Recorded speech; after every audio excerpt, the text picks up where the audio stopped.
আমরা চলে যাব আমাদের আজকের প্রথম ঘটনায়। আশা করছি ঘটনাটি আপনাদের ভালো লাগবে। ঘটনাটি আমার খুব পছন্দের একজন স্টোরি টেলার লাজিম ইয়াসার জিয়াদ তিনি পাঠিয়েছেন। যেভাবে লেখা আছে আমি সেভাবেই পড়ছি। আসসালামু আলাইকুম রাসেল ভাইয়া এবং আমার প্রিয় শ্রোতা বন্ধুরা, কেমন আছেন আপনারা? প্রিয় শ্রোতা বন্ধুরা এবং প্রিয় রাসেল ভাই, আশা করি আল্লাহর অশেষ রহমতে সকলেই ভালো আছেন। আমি লাজিম ইয়াসার জিয়াদ লিখছি নরসিংহপুর আশুলিয়া সাভার থেকে। ঘটনা শুরুর আগে আমি ভাইয়ার কাছে ক্ষমা চেয়ে নিচ্ছি আমার লেখায় অনিচ্ছাকৃত ভুলের জন্য। প্রিয় লিসেনার, আজ যে ঘটনাটি আমি আপনাদের সাথে বলতে চলেছি, এই ঘটনাটি আমি সংগ্রহ করেছি আমার একজন পরিচিত ভাইয়া আবিদ হাসান শাওনের কাছ থেকে। তিনি এখন একটি টেক্সটাইল প্রতিষ্ঠানে প্রোডাকশন ম্যানেজারের দায়িত্ব পালন করছেন। আবিদ ভাইয়া ঘটনাটি আমাকে যেভাবে বলেছে আমিও ঠিক সেভাবেই আপনাদের সামনে উপস্থাপন করছি। এই ঘটনায় ব্যবহৃত সকল নাম ছদ্মনাম। বলছেন আবিদ ভাইয়া। আসসালামু আলাইকুম, আমি মোহাম্মদ আবিদ হাসান শাওন। প্রিয় লিসেনার্স, এই পৃথিবীতে সবচেয়ে ভয়ানক, খারাপ বা পাপ কাজগুলোর মধ্যে একটি হচ্ছে কারো অধিকার ছিনিয়ে নেয়া। কথায় আছে, কারো হক বা অধিকার নষ্ট করলে মৃত্যুর পরেও শান্তি পাওয়া যায় না। এই কথাগুলো কেন বললাম তা আপনারা এই ঘটনাটির মাধ্যমেই জানতে পারবেন। আমার বাবা এবং মহিউদ্দিন শেখ চাচা, তারা দুজনেই ছোটবেলার বন্ধু ছিলেন। কেন বললাম? কারণ মহিউদ্দিন চাচারা আমাদের গ্রামের মধ্যে সবচেয়ে সম্পদশালী ছিলেন, যার ফলে মহিউদ্দিন চাচা অনেক বড় একটি পাপ কাজের সাথে লিপ্ত হয়েছিলেন। তিনি গ্রামের মানুষদের টাকা ধার দিতেন। কেউ যদি সেই টাকা নির্ধারিত সময়ের মধ্যে ফিরিয়ে দিতে না পারত, তাহলে তিনি সেই টাকার পরিবর্তে অতিরিক্ত টাকা দাবি করতেন। কেউ যদি সেই অতিরিক্ত টাকা সহ মূল টাকা ফিরিয়ে দিতে না পারত, তাহলে তিনি সেই মানুষের বাড়ি বা ভিটে দখল করে নিতেন। চাচার এই সকল পাপকর্মের ফলে আমার বাবার সাথে তার বন্ধুত্ব নষ্ট হয়ে যায়। মহিউদ্দিন চাচার এই সমস্ত পাপকর্ম তার জন্য যেটা বিরাট বিপদ আনতে চলেছে তা তিনি মোটেও ঠাহর করতে পারেননি। প্রিয় লিসেনার্স, চলুন চলে যাওয়া যাক মূল ঘটনায়।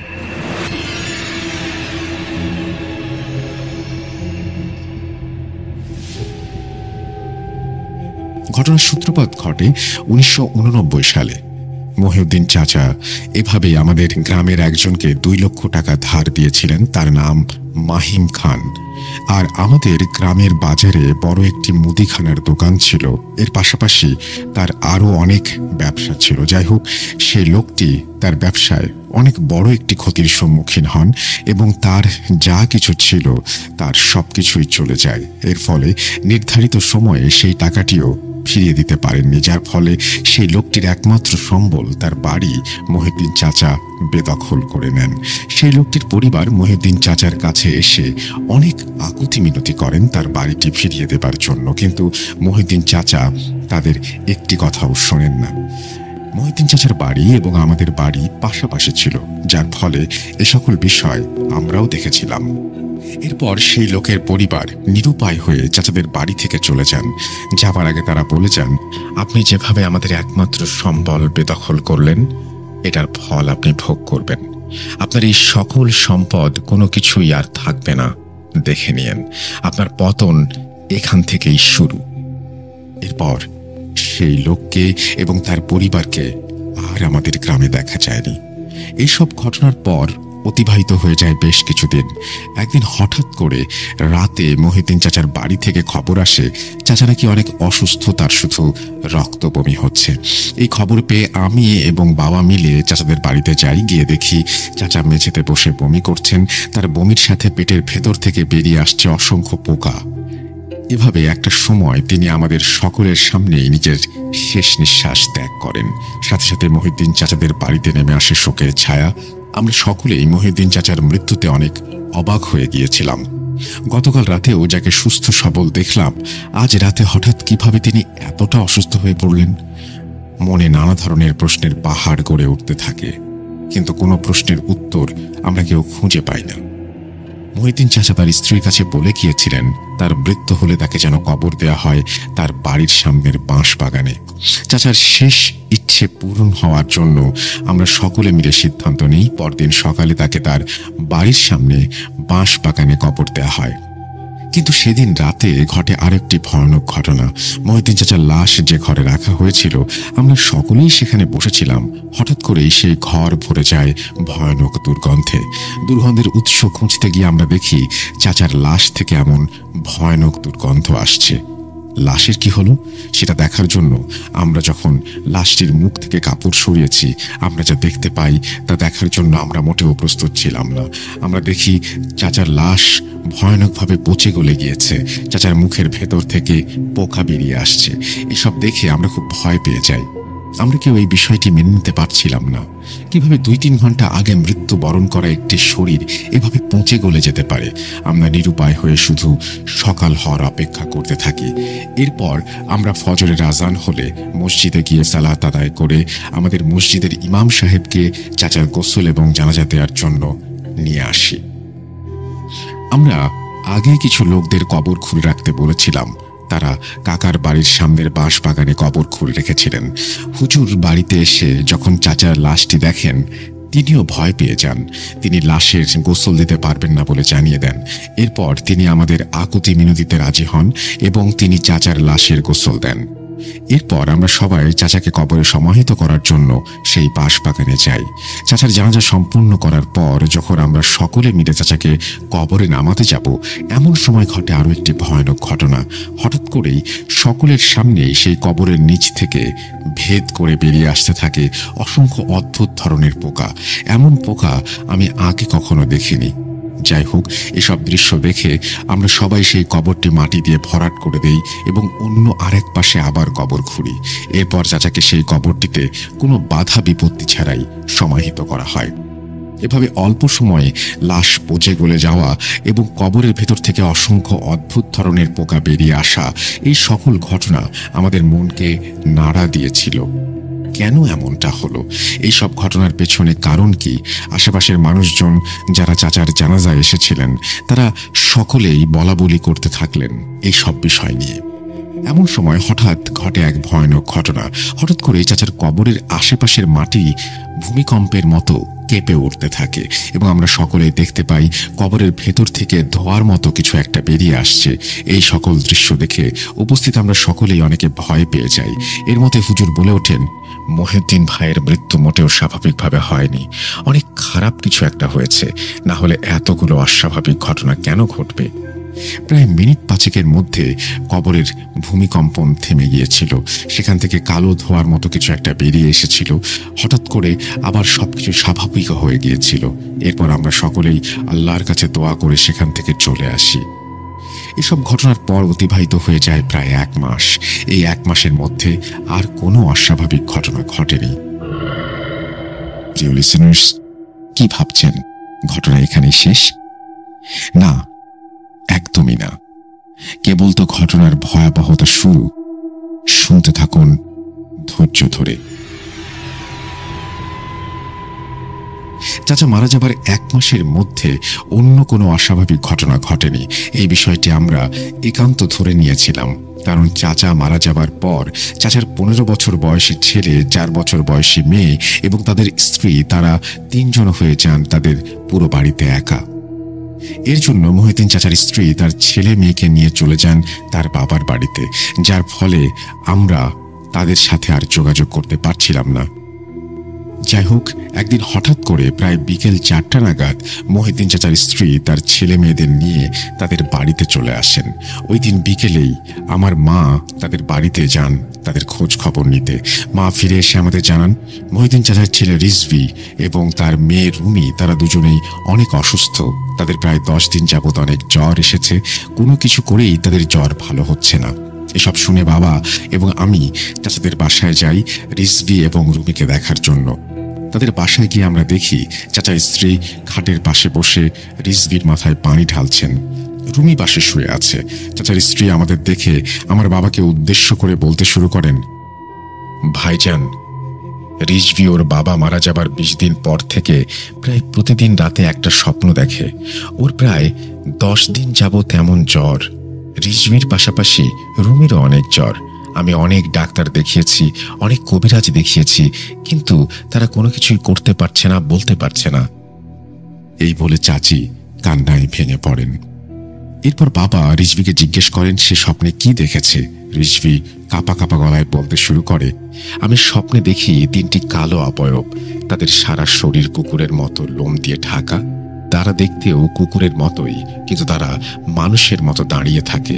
তারা প্রতি রাতে আমার স্বপ্নে আসে, আমার রুমে আসে এবং আমাকে আমার বাবার কবরের ওইখানে টেনে নিয়ে যেতে চায় এবং বলে, এই দেখ, তোর বাবাকে আমরা মেরেছি, এরপর তোর এবং তোর বোনের পালা। অনেক দিন হয়েছে আমরা কিছু খাই না, তোদের ছিঁড়ে খাবো। এই বলে সে অবয়বগুলো বাবার কবরের ওপরে ঝাঁপিয়ে পড়ে বাবার কবর থেকে মাটি সরিয়ে লাশ বের করে হাত পাগুলো খুবলে খেতে থাকে। এসব কথা বলতে বলতে রিজভির খিঁচুনি উঠে যায়। এরপর তাকে কোনোভাবে শান্ত করে আমি এবং বাবা আমাদের মসজিদের ইমাম সাহেবকে এই সকল ঘটনা বলে চাচাদের বাসায় নিয়ে আসি। ইমাম সাহেব চাচাদের বাসার উঠোনে প্রবেশ করেই থমকে দাঁড়িয়ে যান এবং ইমাম সাহেব আমার বাবাকে উদ্দেশ্য করে বলতে শুরু করেন, ভাইজান, এই বাসায় প্রবেশ করার মতো কোনো অবস্থা নেই। এই জায়গাটি একটি অপবিত্র জায়গা। এখানে খুব অপবিত্র এবং শক্তিশালী 3টি জিনের বসবাস। তারা মাংসাশী, আর এই সমস্যার সমাধান আমি করতে পারবো না। আমি মহিউদ্দিন ভাইয়ের লাশ যখনই দেখেছিলাম তখনই আমি ধারণা করতে পেরেছিলাম অনেক খারাপ কিছু হয়েছে ওনার সাথে। ওনার স্বাভাবিক মৃত্যু হয়নি। এই সমস্যাগুলো কেন হয়েছে মহিউদ্দিন ভাইদের পরিবারের সাথে আমি জানি না।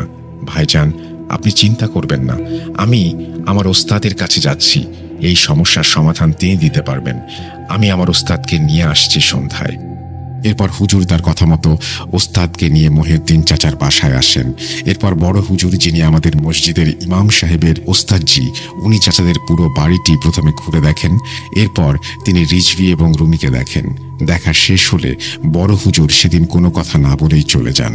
যাওয়ার আগে শুধু এই কথা বলে যান যে তিনি কাল আবার আসবেন। এরপর আমরা সবাই নিরুপায় হয়ে কালকের দিনের অপেক্ষা করতে থাকি। কিন্তু এই এক রাতের অপেক্ষা যে আমাদের অনেক বড় একটি বিপদ ডেকে আনতে চলেছে তা আমাদের কারো জানা ছিল না। হুজুর চলে যাবার পর আমি এবং বাবা আমাদের বাড়িতে চলে আসি। বাবা বাড়িতে এসে আমার মাকে রাতের খাবার নিয়ে এবং এই রাতটা মহিউদ্দিন চাচাদের বাড়িতে থাকতে বলে চাচাদের বাড়িতে পাঠিয়ে দেন। বাবার কথা মতো মা খাবার নিয়ে চাচাদের বাড়িতে চলে যান। কিন্তু বিপত্তিটা বাধে। রাতেই হঠাৎ আনুমানিক 2টা নাগাদ মা হন্তদন্ত হয়ে বাড়িতে ফিরে আসেন। মার এই অবস্থা দেখে বাবা কি হয়েছে জিজ্ঞেস করলে মা বলতে শুরু করেন, রিজভির হঠাৎ করে রক্ত বমি শুরু হয়েছে। ওর বমির সাথে কালো জমাট বাঁধানো রক্ত বেরিয়ে আসছে। তোমরা তাড়াতাড়ি ওদের বাড়িতে যাও। এইসব শুনে আমরা 3 জন দৌড়ে তাদের বাড়িতে যাই। চাচাদের বাড়িতে গিয়ে আমরা যা দেখতে পাই, আমি জানি না এই বিষয়টি কোনো মানুষের পক্ষে সহ্য করা সম্ভব কিনা। আমরা সেখানে গিয়ে দেখি মহিউদ্দিন চাচার স্ত্রী মেঝেতে অজ্ঞান হয়ে পড়ে আছেন। রিজভির সারা শরীর ফুলে গিয়েছে। এই অবস্থায় রিজভি বিছানায় পড়ে আছে। পুরো বিছানা রক্ত বমিতে ভরে গিয়েছে এবং রুমি ঘরের এক কোনায় মরে পড়ে আছে। ওর পুরো শরীর থেকে কেউ যেন মাংস খুবলে নিয়েছে। এই দৃশ্য দেখে আমার মা এক চিৎকার দিয়ে মাটিতে লুটিয়ে পড়েন। এইসব দৃশ্য দেখে আমার পুরো শরীর ভয়ে ঠান্ডা হয়ে যায়। আমি আমার নিজের চোখকে বিশ্বাস করতে পারছিলাম না। কিভাবে এসব হলো, কেন হলো, আমি কিছুই মিলাতে পারছিলাম না। আমার মার চিৎকার শুনে আশেপাশের মানুষজন চাচাদের বাড়িতে চলে আসেন। তারাও এসব দৃশ্য দেখে নিজেদের চোখকে বিশ্বাস করতে পারছিলেন না। এরপর আমরা সকলে মিলে মহিউদ্দিন চাচার স্ত্রীর জ্ঞান ফিরিয়ে নিয়ে আসি। জ্ঞান ফিরে এলে তিনি এসব দেখে চিৎকার করে কান্নায় ভেঙে পড়েন। অদ্ভুতভাবে মহিউদ্দিন চাচার লাশের মতো খুব অল্প সময়ের মধ্যে রিজভি এবং রুমির লাশেরও পচন ধরে যায়। এইসব কারণ দেখে সকাল পর্যন্ত অপেক্ষা না করে সেই রাতেই মহিউদ্দিন চাচার স্ত্রীর পরিবারকে খবর দেয়া হয়। তারা সকলেই ওই রাতে আসেন। এরপর সকলে মিলে ফজরের নামাজের পর রিজভি এবং রুমির জানাজা নামাজ পড়িয়ে তার বাবার কবরের পাশে সমাহিত করে তাদের। ওই জানাজার নামাজে আমাদের মসজিদের ইমাম সাহেবের ওস্তাদজি বড় হুজুরও অংশ নিয়েছিলেন। গ্রামবাসীরা সকলে চলে গেলে বড় হুজুর মহিউদ্দিন চাচার স্ত্রী সহ তার পরিবার এবং আমাদের পরিবারকে নিয়ে আমাদের গ্রামের বাড়িতে এসে বসেন।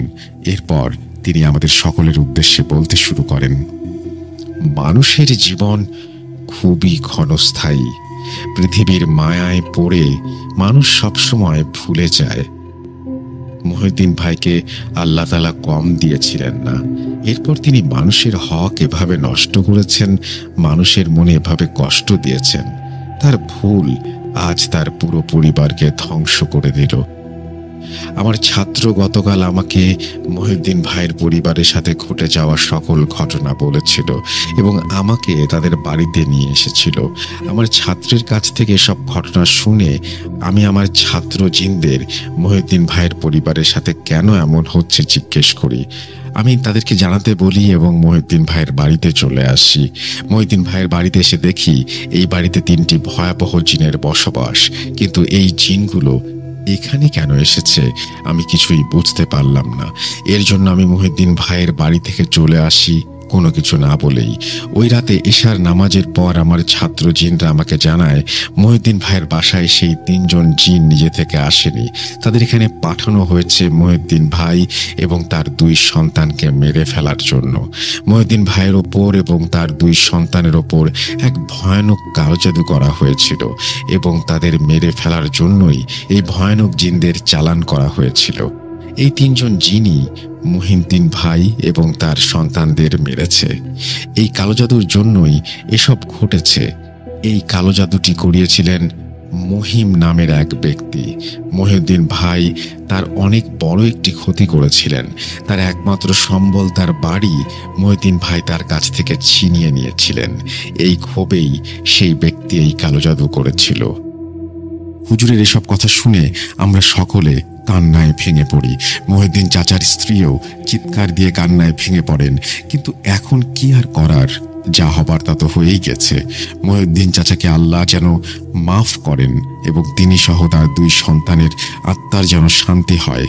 এই জন্য মহিউদ্দিন চাচার স্ত্রী তিনি গ্রামবাসীদের সকলের কাছে ক্ষমা চান এবং স্বামীর পাপ কাজগুলোর জন্য তাদের ক্ষমা করে দিতে বলেন। এরপর বড় হুজুরের পরামর্শে মহিউদ্দিন চাচার স্ত্রী মহিউদ্দিন চাচা যাদের কাছ থেকে এভাবে টাকা নিয়েছিলেন বা যাদের প্রতি এভাবে অন্যায় করেছিলেন তাদের সকলের টাকা ফিরিয়ে দিতে বলেন। এই বলে আবিদ তার ঘটনা শেষ করেন। প্রিয় লিসেনার্স, এই পৃথিবীটা হলো মায়াজালের মতো। এই পৃথিবীর মায়াজালে আটকা পড়ে মানুষ কালো জাদুর মতো ভয়ানক পাপ কাজ করে। মানুষ অন্য আরেকজন মানুষের অধিকার নষ্ট করে, অন্যের প্রতি অন্যায় করে। এসব করে কি লাভ মানুষের? এই সব পাপ কাজে কোনো লাভ নেই, আছে শুধু ভয়ানক খারাপ পরিণতি। পরিশেষে একটি কথাই বলতে চাই, বিশ্বাস করা বা না করাটা আপনাদের ওপর। আমি ভূত.com-এ লিখে পাঠানোর জন্য অনেকগুলো ঘটনা সংগ্রহ করেছি। আমি একে একে সবগুলো ঘটনা লিখে পাঠাবো। রাসেল ভাইয়াকে অনেক ধন্যবাদ আমার এই ঘটনাটি এত সময় নিয়ে পড়ার জন্য। ভূত.com সবসময় এইভাবে এগিয়ে যাক। প্রিয় লিসেনার্স, আপনারা সবসময় এভাবেই ভৌতিক আনন্দ পেতে থাকুন ভূত.com-এর পাশে থেকে, কাছে থেকে। আসসালামু আলাইকুম। Laji Miasar Ziad, Narsinghpur, Ashulia, Savar, Dhaka. Thank you very much Ziad আপনার ঘটনার জন্য। আশা করছি এই ঘটনাটি যারা শুনেছেন তাদেরও ভালো লেগেছে। আমরা আরও দারুণ দারুণ সব ঘটনা আপনাদের উপহার দিতে চাই, আর সেই কারণে আমরা যেটা বলতে চাই সেটা হচ্ছে প্লিজ প্লিজ প্লিজ আপনাদের ঘটনা পাঠিয়ে দিন আমাদেরকে। ঘটনা পাঠানোর অ্যাড্রেস হচ্ছে russell.booth.com@gmail.com। আমরা চলে যাব আমাদের পরবর্তী ঘটনায়।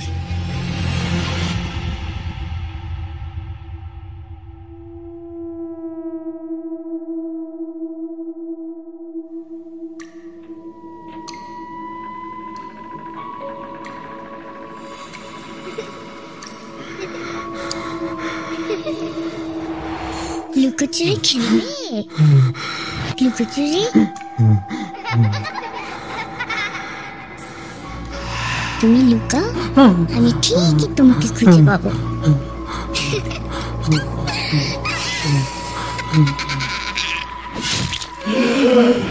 Booth.com with Russell. Welcome back আশা করছি আপনারা সবাই ভালো আছেন এবং ভালোর দলে আছেন।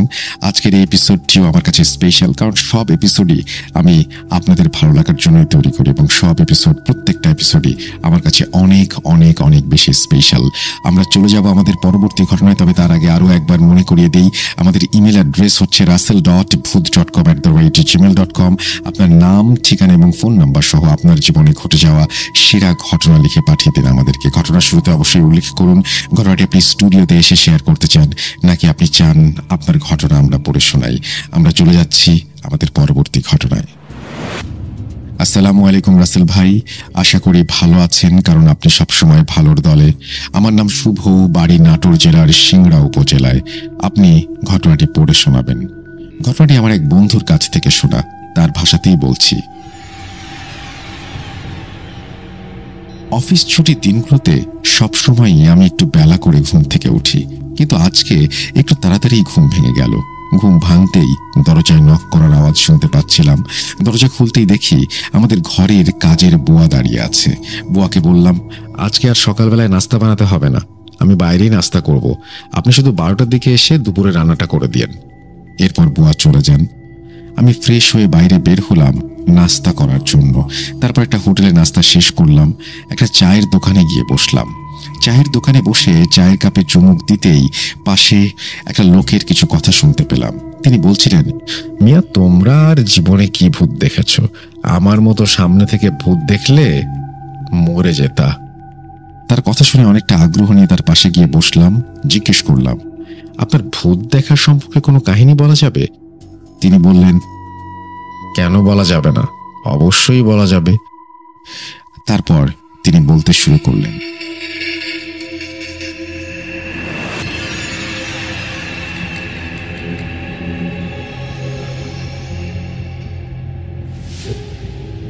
আমার নাম রমিজ মিয়া। একসময় আমি কবরস্থানের দারোয়ান ছিলাম। ভাগ্যক্রমে আমার ডিউটি ছিল রাতে। কবরস্থানের মধ্যে আমাকে একটা রুম দেয়া হয়েছিল, সেখানেই বিশ্রাম নিতাম। কবরস্থানের বাইরে একটা চায়ের দোকান ছিল, সেই দোকানের ভাইটার সাথে কথা বলে অর্ধেক রাত কেটে যেত। তারপর তিনি দোকান বন্ধ করে চলে গেলে আমি একা হয়ে পড়তাম। তো প্রতিদিনকার মতো ওই দিনও আমি রাতে ডিউটিতে যাই।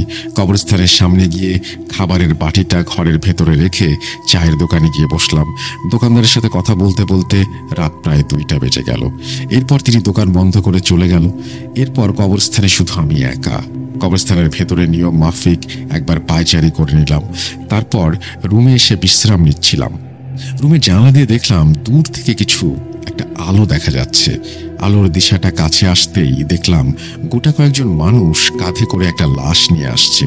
কবরস্থানের গেটের কাছে আসতেই তারা আমার নাম ধরে ডাকছিল। রুম থেকে বেরিয়ে তাদেরকে সালাম দিলাম। সালামের উত্তর দিয়ে তাদের মধ্যে একজন বললেন, আমার ভাই বিকেলে মারা গিয়েছেন, সব কাজ শেষ করে আসতে একটু দেরি হয়ে গেল। তারা আমাকে জিজ্ঞেস করলেন, কবর খোঁড়ার জন্য কোনো লোক আছে কিনা? আমি বললাম, ছিল, কিন্তু তিনি তো বাসায় চলে গেছেন। দাঁড়ান, আমি তাকে ফোন দিচ্ছি। আমাদের এখানে কবর খোঁড়েন শুধুমাত্র সবুজ। ফোন দিতেই সবুজ ভাই ধরলেন। বললাম, ভাই একটা লাশ এসেছে, কবর খুঁড়তে হবে। সবুজ ভাই বললেন, এত রাতে? কই, আগে থেকে তো ফোন দিলা না। কি জানি ভাই, আপনি একটু কষ্ট করে আসেন না। ঠিক আছে, আমি আসছি। সবুজ ভাইয়ের সাথে কথা শেষ করে তাদেরকে বললাম, আপনারা অপেক্ষা করেন, ভাই আসছেন। কি হয়েছিল এনার? তাদের মধ্যে একজন বললেন, রাস্তা পার হতে গিয়ে অ্যাক্সিডেন্ট করেছেন। ভাবলাম মুখটা একবার দেখব কিনা, কিন্তু পরক্ষণেই মনে হলো লাশ রাখবার সময় তো দেখতেই পাবো। এরপর আমি রুমে চলে গেলাম। কিছুক্ষণ পর হঠাৎ করেই বাইরে হাড্ডি জোরে জোরে চাবানোর আওয়াজ পাচ্ছিলাম। বিষয়টা ভালো করে দেখতে জানলা দিয়ে বাইরে তাকালাম। তারপর যা দেখলাম তাতে ভয় আমার হৃৎপিণ্ড বন্ধ হয়ে যাওয়ার উপক্রম। দেখলাম বাইরে বসা লোকগুলো একসাথে মিলে মিশে খাটিয়াতে রাখা লাশটার বুক থেকে মাংস নিয়ে খাচ্ছে। এটা দেখে আমি রুমের সকল দরজা জানালা বন্ধ করে দোয়া পড়তে লাগলাম। হঠাৎ দরজায় কারো টোকা মারার আওয়াজ পেলাম। দরজার বাইরে থেকে কেউ একজন বলছে, ভাই দরজাটা খোলেন, লাশটা মাটি দেবেন না। এই কথা শুনে আমার ভয় দ্বিগুণ হয়ে গেল। হয়তো ওই লোকগুলোর মধ্যেই কেউ একজন। আজ মনে হয় না আমি বাঁচব। মনে মনে দোয়া পড়তে লাগলাম, আল্লাহর নাম নিতে লাগলাম। কিছুক্ষণ পরে দেখলাম বাইরে সবকিছু নিশ্চুপ। বাইরে কি অবস্থা দেখার জন্য জানালাটা খুললাম, দেখলাম আশেপাশে কেউ নেই। ভাবলাম একবার বাইরে গিয়ে দেখবো নাকি লাশটা আবার চুরি হয়ে গেছে কিনা। সাহস হচ্ছিল না, কিন্তু কি আর করার, যেতে তো হবেই, কারণ কবরস্থানে কোনো লাশ চুরি হলে আমাকেই কৈফিয়ত দিতে হবে। তাই আল্লাহর নাম নিয়ে রুম থেকে বের হলাম। বের হয়ে কবরস্থানটা পুরো একবার রাউন্ড দিলাম। হঠাৎ দেখলাম পুরনো একটা কবরস্থানের পাশে কে যেন বসে কান্না করছে। কাছে গিয়ে ডাক দিতে যা দেখলাম তাতে ভয়ে পুরো শিউরে উঠলাম। দেখলাম কবরস্থানের কান্না করা লোকটি উঠে দাঁড়ালো। দেখে মনে হচ্ছে তার গায়ের মাংসগুলো যেন খসে গেছে আর চোখগুলো যেন আগুনের মতো জ্বলছে। আমাকে দেখে লোকটি বলল, কি রে, বের হলি না? এখন কোথায় যাবি? এই কথা বলে তার রক্ত মাখা হাত আমার দিকে এগিয়ে দিতেই আমি ভয়ে জ্ঞান হারালাম। এরপর আর কিছু মনে নেই। জ্ঞান ফিরতে দেখি আমি কবরস্থানের সেই ঘরের খাটে, পাশে সবুজ ভাই বসা। সবুজ ভাই বললেন, কি হয়েছিল আপনার? সব ঘটনা খুলে বললাম। সবুজ ভাই বললেন, ভাই, কোনো লাশ আসার কথা থাকলে আমাদেরকে আগে থেকেই ফোন দিয়ে রাখতো, কিন্তু ওই দিন তো তারা কোনো ফোন দেয়নি। তাই আমি আগে বুঝতে পেরেছিলাম কোনো একটা সমস্যা আছে, কিন্তু আমার আসতে একটু লেট হয়ে গেল। তবে আল্লাহ আপনাকে রক্ষা করেছে, তেমন কোনো ক্ষতি হয়নি আপনার। এরপর আমি ওই কবরস্থান থেকে চাকরিটা ছেড়ে অন্য জায়গায় চলে যাই। এমনি আরো অনেক ঘটনা আছে, অন্য একদিন বলবো। আমি বললাম, ঠিক আছে। কথা শেষ করে রমিজ মিয়া চায়ের দোকান ত্যাগ করলেন, আর আমিও অপেক্ষায় থাকলাম তার সাথে আবার কবে দেখা হয়, যাতে গল্পগুলো আবারও শুনতে পারি। বানানের ভুল ত্রুটি ক্ষমা সুন্দর দৃষ্টিতে দেখবেন। আমার কাছে আরও ঘটনা রয়েছে, পরবর্তীতে পাঠাবো ইনশাল্লাহ। ভালো থাকবেন। এই বলে তিনি তার ঘটনা শেষ করেছেন। আপনাকে ধন্যবাদ আপনার ঘটনার জন্য। আশা করছি তার এই ঘটনা আপনাদের ভালো লেগেছে। যদি ভালো লাগে অবশ্যই আমাদের জানাবেন, যদি ভালো না লাগে তাও আমাদের জানাবেন। আমাদের ইমেল অ্যাড্রেস russell.booth.com@gmail.com। আপনাদের ঘটনার অপেক্ষায় থাকলাম। আমরা চলে যাচ্ছি আমাদের পরবর্তী ঘটনায়।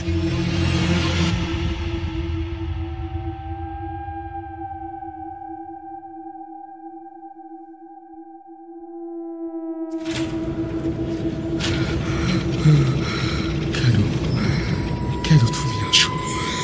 আমি শুধু তোমার সাথেই থাকতে চাই। তুমি চলে যাও, চলে যাও, প্লিজ চলে যাও। Booth.com with Russell। আরও একবার আপনাদের সবাইকে স্বাগত জানাচ্ছি। আমি রাসেল। আশা করছি আপনারা সবাই ভালো আছেন আর ভালোর দলে আছেন। গত সপ্তাহে আমি বলেছিলাম যে যখন তখন টেক্সট মেসেজ পড়বো না, কারণ মেসেজ পড়লেই আপনারা অনেকে বিরক্ত হন। তো আমরা ঘটনায় চলে যাই বরং। আমাদের ইমেল অ্যাড্রেস russell.booth.com@gmail.com।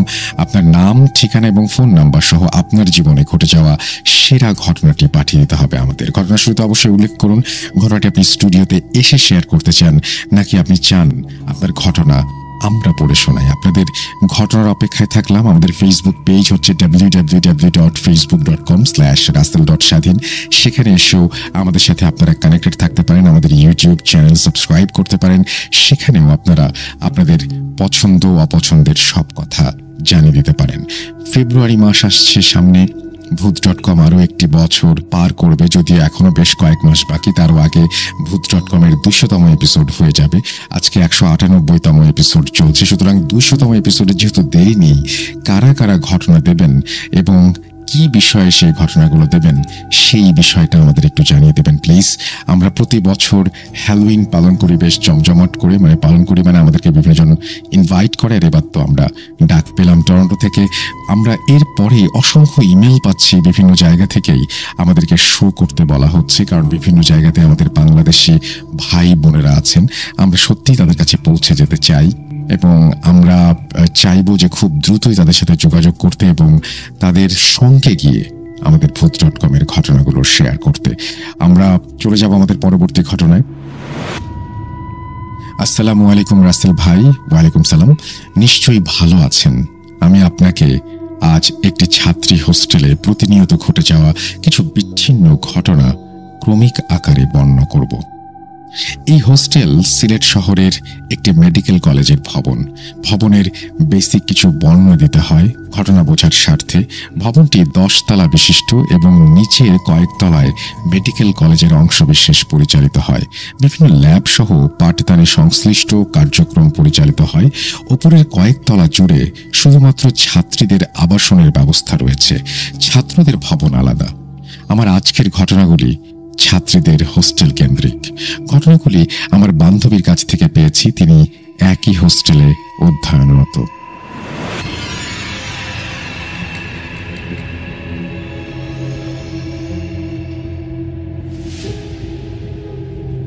ঘটনা 1। রাতে একাকী রুমে পড়াশোনা করছিলেন এক ছাত্রী। বেলা তখন মধ্যরাত। সেদিন ওনার রুমমেট ছিলেন না হোস্টেলে, বাড়ি গিয়েছিলেন। একা একাই পড়তে পড়তে হঠাৎ উনি জানালার পাশে খটমট একটা শব্দ শুনলেন। পাত্তা দিলেন না, পাখি হতে পারে ভেবে। ওনার রুমের অবস্থান 10 তলায়।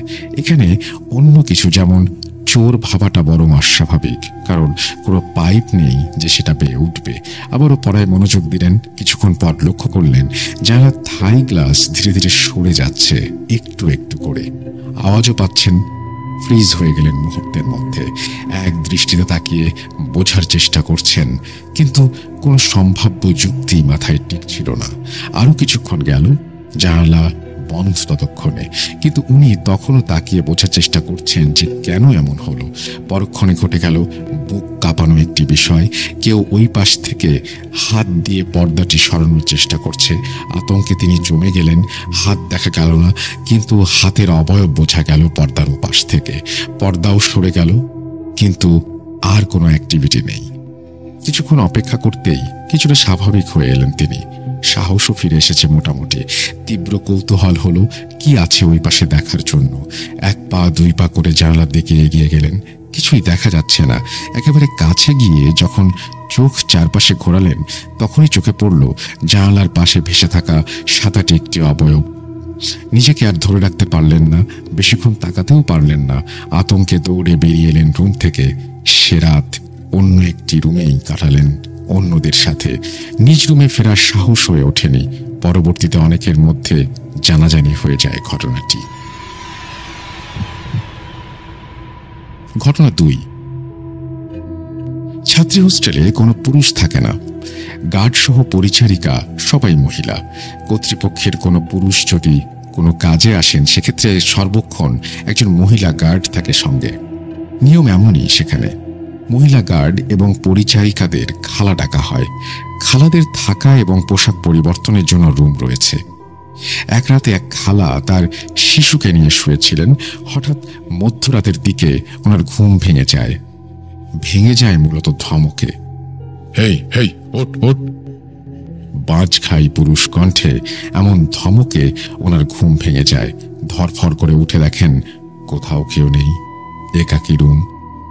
এই ধমক যে ভেতর থেকে কেউ দিবে তার সম্ভাবনাও নেই, কারণ এখানে কোনো পুরুষ আসে না।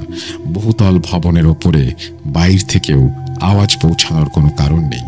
সেই সাথে লক্ষ্য করলেন ওনার শিশু, সেও জেগে উঠেছে, চিৎকার করে কাঁদছে, চোখ উল্টে যাচ্ছে, এমন তীব্রভাবে কাঁদছে। এই কান্না কোনো স্বাভাবিক কান্না নয়। বুঝে নিলেন এই ধমক সে শুনেছে অথবা কিছু দেখেছে। আরেকদিন একই রুমে আরেকজন খালা পোশাক পরিবর্তন করছিলেন। তখন কেউ একজন ওনাকে ধমকে ওঠে, হেই হেই। ভয়ানক একটি পুরুষ কণ্ঠ। রুমে কেউ ছিল না। ধমকও যেন ঠিক কানের কাছে দূরত্ব থেকে আসলো।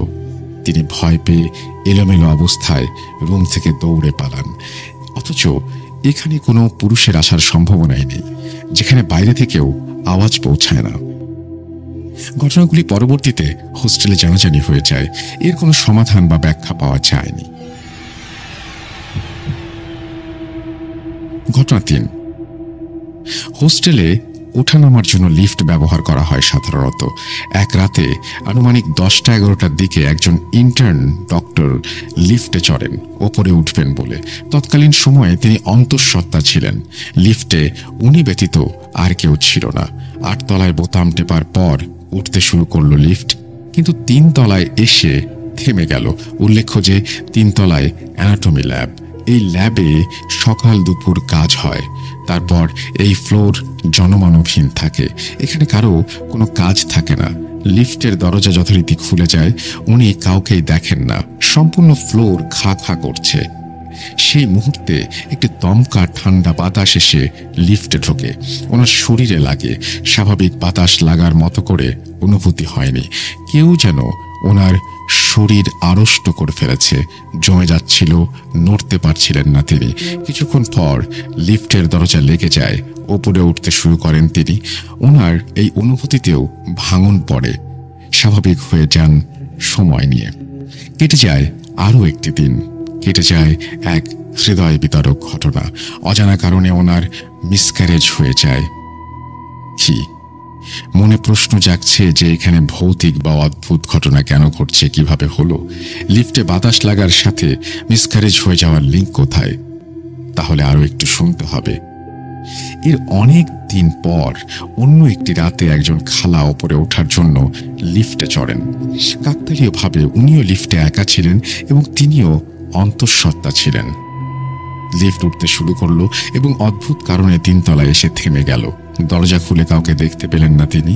ঠিক একইভাবে একটি ঠান্ডা বাতাস লিফটে প্রবেশ করে ওনার শরীরে লাগে, আড়ষ্ট হয়ে যান উনি, ফ্রিজ হয়ে যান কিছুক্ষণের জন্য। লিফটের দরজা লেগে যায়, আবারও উঠতে শুরু করে, ওনার আড়ষ্টতা কেটে যায়। তখন বিষয়টি আমলে নেননি, বুঝতেও পারেননি। একদিন পর অদ্ভুত এবং দুঃখজনকভাবে কোনো দুর্ঘটনা ছাড়াই ওনারও মিসক্যারেজ হয়ে যায়। পরবর্তীতে ওনার মিসক্যারেজের খবর আগের ইন্টারনিও জানতে পারেন এবং কথা বলে এক পর্যায়ে ওনাদের জানা যায় যে দুজনের সাথে লিফটে একই রকমের ঘটনা ঘটেছে একইভাবে। এরপর মিসক্যারেজের ব্যাপারটি ঘটে। এই ছিল উল্লেখযোগ্য কিছু ঘটনা। এখনো ছোটখাটো কিছু ডিস্টারবেন্স সেখানে ঘটে চলেছে। প্রচার করার যোগ্য হলে প্রচার করবেন, খুশি হব। এরপরে তিনি তার ঘটনা শেষ করেছেন মিজান, সিলেট সদর, সিলেট থেকে। তিনি বলছেন যে ভূত.com-এর কিছু ঘটনা নিয়ে তার বেশ অবজারভেশন আছে। আমার মনে হয় যে আপনার এই ঘটনাটি নিশ্চয়ই ভূত.com-এর মান উন্নয়নে সহায়তা করবে। Thank you so much. আমরা চলে যাব আমাদের পরবর্তী ঘটনায়।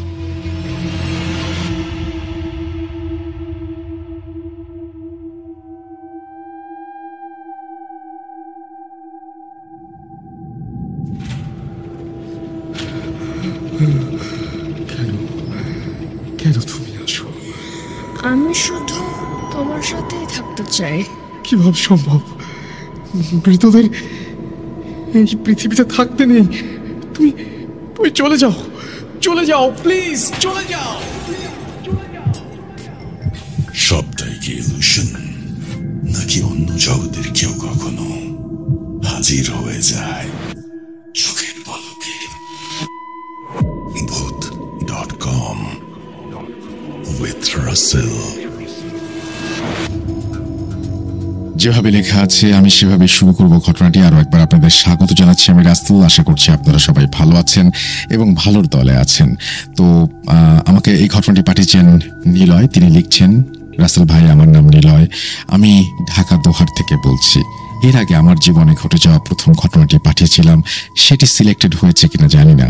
আজ আমি আমার জীবনে ঘটে যাওয়া দ্বিতীয় ঘটনাটি বলবো, ঘটনাটি সবার ভালো লাগবে। রাসেল ভাই, আমি ভূত এফএম এর অনেক বড় একজন ফ্যান, বলতে পারেন ভূত এফএম আমার জীবন। আমি ছোটবেলা থেকে ভূত এফএম শুনে বড় হয়েছি। ছোটবেলা থেকেই আমার একটু প্যারানর্মাল জিনিসের প্রতি আকর্ষণ। রাতে ভূত এফএম না শুনলে ঘুম হয় না। আমার জীবনে হাজার কষ্টের মাঝে আমি ভূত এফএম শুনলে আমার মনটা হালকা হালকা লাগে। আমার মনে হয় রাসেল ভাই, ভূত এফএম আমার জীবনের একটা পার্ট, কিন্তু কখনো লাইভে এসে শোনা হয়নি। আমি সবসময় ইউটিউব থেকে ডাউনলোড করে শুনেছি। আমি সব সময় একা থাকতে পছন্দ করি। আমার এই একাকিত্ব জীবনে একটাই সঙ্গী, সেটা হলো ভূত এফএম। হয়তো একটু বেশি কথা বলে ফেলেছি রাসেল ভাই, কিন্তু আমার মনের আবেগটা আমি আপনার কাছে প্রকাশ করতে পেরেছি, এটাই আমার শান্তি। অন্তত আপনি তো আমার লেখাগুলো একবার হলেও পড়বেন। আমি যে ঘটনাটি বলতে চাচ্ছি সেটি আমার জীবনে ঘটে যাওয়া একটি ঘটনা। যাই হোক, কথা না বাড়িয়ে ঘটনাতে যাই। 2016 সালের শেষের দিকে, তখন আমি আমাদের এখানেই একটা রেস্টুরেন্টে জব করি। সবকিছু ঠিকঠাক চলছিল। হঠাৎ একদিন আমি কাজ শেষ করে বাড়ি যাবার পথে কোনো রিক্সা খুঁজে পাচ্ছিলাম না। মনে মনে ভাবলাম আজ হয়তো লেট হয়ে গেছে। ঘড়ির দিকে তাকিয়ে দেখলাম 12টা বাজে। কিছু দূর হেঁটে যাওয়ার পর আমি একটা রিক্সা খুঁজে পেলাম। বলে নেওয়া ভালো, আমার বাসা থেকে আমাদের রেস্টুরেন্টে যেতে গেলে 10 থেকে 12 মিনিট লাগে। আমি রিক্সা খুঁজে পাই 12টা 8 মিনিটে। আমি রিক্সায় উঠলাম। ওই সময় আমার বাসা থেকে আমার বাবার কল আসে। আমি বাসায় জানালাম রিক্সায় আছি, 10 মিনিটে বাসায় এসে পড়ব। আমাদের গ্রামে রাত 11টা 12টা মানেই অনেক রাত, তাই বাসা থেকে কল দিয়েছিল, এখনো কেন আসছি না। আমি ফোনটা রাখলাম। এরপর আমি রিক্সাওয়ালা মামাকে বললাম, মামা একটু আস্তে চালান, দেখে শুনে। অনেক স্পিডে রিক্সা চলছিল। আমি রিক্সাওয়ালা মামাকে বললাম, মামা আপনার বাসা কোথায়? কোনো উত্তর নেই। আমি বললাম, মামা আপনি এখানেই থাকেন? কোনো উত্তর নেই। এরপর আমি আমার বাসার সামনে এসে পড়ি। পকেট থেকে টাকা বের করব আর দেখি সেখানে রিক্সাওয়ালা নেই। আমি তো পুরো অবাক হয়ে যাই, কিভাবে একটা মানুষ মুহূর্তের মধ্যে উধাও হয়ে যেতে পারে চোখের সামনেই। আর ঠিক তখনই আমার কাছে একটা পাগল আসে। বলে নেওয়া ভালো, পাগলকে দেখে মনে হয়েছিল অনেক বছর ধরে সে গোসল করে না, চুলগুলোতে জট লেগে আছে। এর আগে কখনো এই এলাকায় দেখা যায়নি। পাগলটি আমাকে বলল, নিলয়, তোমার জন্য ডাক্তার অপেক্ষা করছে, তার সাহায্য দরকার। আমি তার কথা কিছুই বুঝতে পারলাম না। এই বলে পাগলটি দৌড় দিল। দৌড় দিতে বলল, নিলয়, ডাক্তার তোমার সাহায্যের জন্য অপেক্ষা করছে। আমি ভাবলাম পাগলটা তো অনেক কিছুই বলে, ধূর ছাই। এরপর আমি বাসায় গিয়ে ফ্রেশ হয়ে খাওয়া দাওয়া করে রুমে চলে যাই। রুমে যাওয়ার পর হঠাৎ আমার মনে পড়ল, আরে পাগলটি আমার নাম জানলো কিভাবে? যাই হোক, সবচেয়ে বড় ব্যাপার হচ্ছে যেটাতে চমকে গিয়েছি, আবার ঘড়িতে দেখি রাত 10টা বেজে 14। আমি তো অবাক। আমি আমার বাবাকে বলি, বাবা তুমি আমাকে রাস্তায় ফোন দিয়েছিলে। উত্তরে বাবা বললেন, কই না তো। এবার আমি ভয় পেয়ে যাই। আমি নিজেও জানি না আমার সাথে কি হলো। রাসেল ভাই, এটা সেই পাগলটাই বা কে, সেই রিক্সাওয়ালাটাই বা কে, আর সেই ডাক্তারটাই বা কে? আমার কাছ থেকে যে সাহায্য চায়। আমার ঘড়িতে তখন রাত 12টার ওপরে, কিন্তু রাত 10টায় সেখানে অনেক মানুষ থাকে আর অনেক রিক্সা থাকে। আজ কেন এমন হলো? কেনই বা 12টা ছিল ঘড়িতে? বাসায় আসার পর দেখলাম রাত 10টা। বাবা যদি কল না দেয় তাহলে আমার ফোনে তার নাম্বার থেকে কল আসলো কিভাবে? কেনই বা রিক্সাওয়ালা চোখের পলকে হাওয়া হয়ে গেল ভাড়া ছাড়াই? আমি বাবা মায়ের কাছ থেকেও চেক করি আমার টাইম ঠিক আছে কিনা। বাসায় আসার পর দেখলাম একদম ঠিক ছিল। সেই পাগলটিই বা কে ছিল? রিক্সা চালকটি কিভাবে উধাও হলো, এর ব্যাখ্যা আমি লিসেনারদের কাছ থেকে জানতে চাই। এর ব্যাখ্যা আমার কাছে নেই। এই বলে তিনি তার ঘটনা শেষ করেছেন। আশা করছি তার এই ঘটনা আপনাদের ভালো লেগেছে। এবং নিলয় আহমেদ ঢাকা দোহার থেকে ঘটনাটি পাঠিয়েছিলেন আমাদেরকে। থ্যাংক ইউ নিলয়, আপনার ঘটনার জন্য। আশা করছি আপনি পরবর্তীতেও আমাদেরকে ঘটনা পাঠাবেন, উৎসাহ দেবেন, পাশে থাকবেন। আমরা চলে যাব আমাদের পরবর্তী ঘটনায়।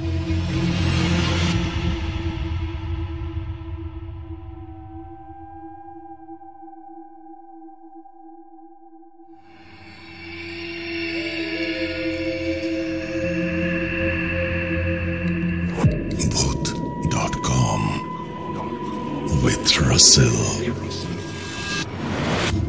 Welcome back. আপনাদের সবাইকে স্বাগত জানাচ্ছি আমি রাসেল। আশা করছি আপনারা সবাই ভালো আছেন আর ভালোর দলে আছেন।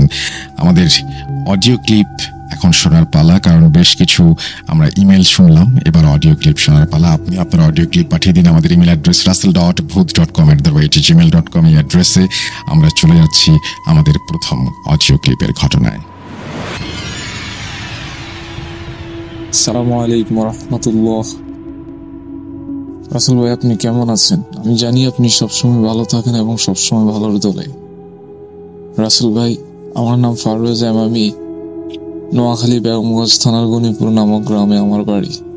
আমি বর্তমানে দেশের বাইরে থাকি, লিবিয়া বেনগাজিতে। তো রাসেল ভাই, আমি 2টা ঘটনা পাঠিয়েছি আপনাকে। কেন জানি আমার ঘটনাগুলো প্রচার হয়নি। তারপরেও কোনো সমস্যা নেই, প্রচার হোক বা না হোক আমি ঘটনা পাঠিয়ে যাব আপনাকে। রাসেল ভাই, আমি আজকে যে ঘটনাটি আপনাকে বলবো সেটা হচ্ছে আমাদের এখন স্থায়ী যেখানে থাকি আমরা সেখানে। আমাদের দাদুর বাসায় আমরা সবাই ছিলাম। পরে পারিবারিক ইস্যুতে আমরা ওইখান থেকে একই গ্রামে, কিন্তু গ্রাম থেকে একটু দূরে, আমরা সেখানে জায়গা নিয়ে বাড়ি করি। আসলে তখনকার সময় কারেন্ট আসছিল, কিন্তু ওই রকম থাকতো না। প্রতিদিন 6-7 ঘন্টা করে কারেন্ট থাকতো না, গেলে আর সহজে আসতো না। তো রাসেল ভাই, আমি সরাসরি আমার ঘটনায় আসি। ঘটনাটি হচ্ছে, আমাদের বাড়ির পাশে অপর সাইডে একটি ছোট একটা বাগান ছিল, তার হাতের বামে একটা বাঁশঝাড় ছিল। ঘটনা হচ্ছে, ওই বাঁশঝাড়কে কেন্দ্র করে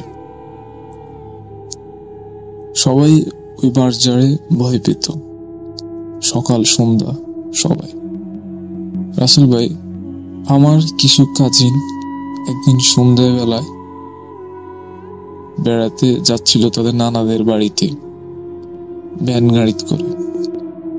তখন দেখলো যে সবগুলো বাঁশ মাটিতে শুয়ে পড়ল। তারা এই দেখে চিৎকার করা শুরু করলো। তখন ঘর থেকে আমি এবং আমার মা বের হই। পরে তারা কান্নাকাটি করে ঘটনাটি খুলে বলে। তখন আমি আর আমার আম্মু মিলে তাদেরকে সাথে একটু এগিয়ে দিয়ে আসি এবং ঘটনাটি দেখি। তখন দেখি যে বাঁশগুলো স্বাভাবিক। তো রাসেল ভাই, ওই দিন ওই ঘটনা শেষ হয়। একটা সময়ের পরে রাসেল ভাই ওই জায়গাটা একজনই কিনে নেয়। তখন তারা বাঁশঝাড় কেটে ফেলে এবং একটা বাড়ি তৈরি করে। তো রাসেল ভাই, তাদের সাথে ঘটে যায় ছোটখাটো ঘটনা। দরজায় নক করা এবং রাত্রে অনেক মানুষের হাঁটাহাঁটির শব্দ। এক পর্যায়ে তারা এগুলো মেনেই নেয়। তো রাসেল ভাই, একদিন ঘটে একটা অনাকাঙ্ক্ষিত ঘটনা। আর ওই পরিবারের একটা ছেলের সাথে আমার ভালো সম্পর্ক হয়ে যায়। হাঁটা চলা বা খেলাধুলা আমরা একসাথে করতাম, ভালো একটা আন্ডারস্ট্যান্ডিং হয়ে যায়। রাসেল ভাই, ঘটনাটির দিন ছিল সোমবার রাত্রে ঘটনাটি ঘটেছে। আমি ওর নাম বলতেছি না ব্যক্তিগত প্রসঙ্গে, কারণ হয়তো বলে ফেললে অনেকেই চিনে যাবে, যার জন্য আমি নাম বলতেছি না। ওর বাবা প্রায় সময় ড্রিঙ্কস করে আসতো বাসায়, যার জন্য ওর মা বেশি কথা না বলে ভাত বেড়ে দিত এবং খেয়ে গিয়ে ঘুমাতে চলে যেত। তো প্রতিদিন রাতের মতো ওই রাত্রিও দরজায় কড়া নাড়ে আমার ওই ফ্রেন্ডের বাবাটা। তখন তার মা উঠে গিয়ে দরজা খুলে দেখলো যে তার বাবার চোখ অনেক লাল।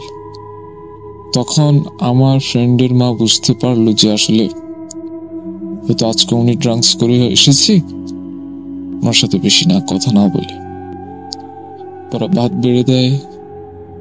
উনি ওনার মতো ভাত খেতে থাকে।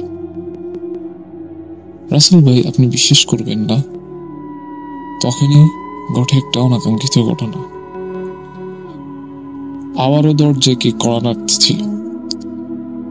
তখন উনি দরজার সামনে চলে যায়, এখন কনফিউজড হয়ে যায় যে কে কড়া নাড়তেছে। ওনার হাজবেন্ড তো চলে আসছে, আর ওনার যে বাচ্চারা ওরাও খেয়ে দিয়ে ঘুমিয়ে গিয়েছে।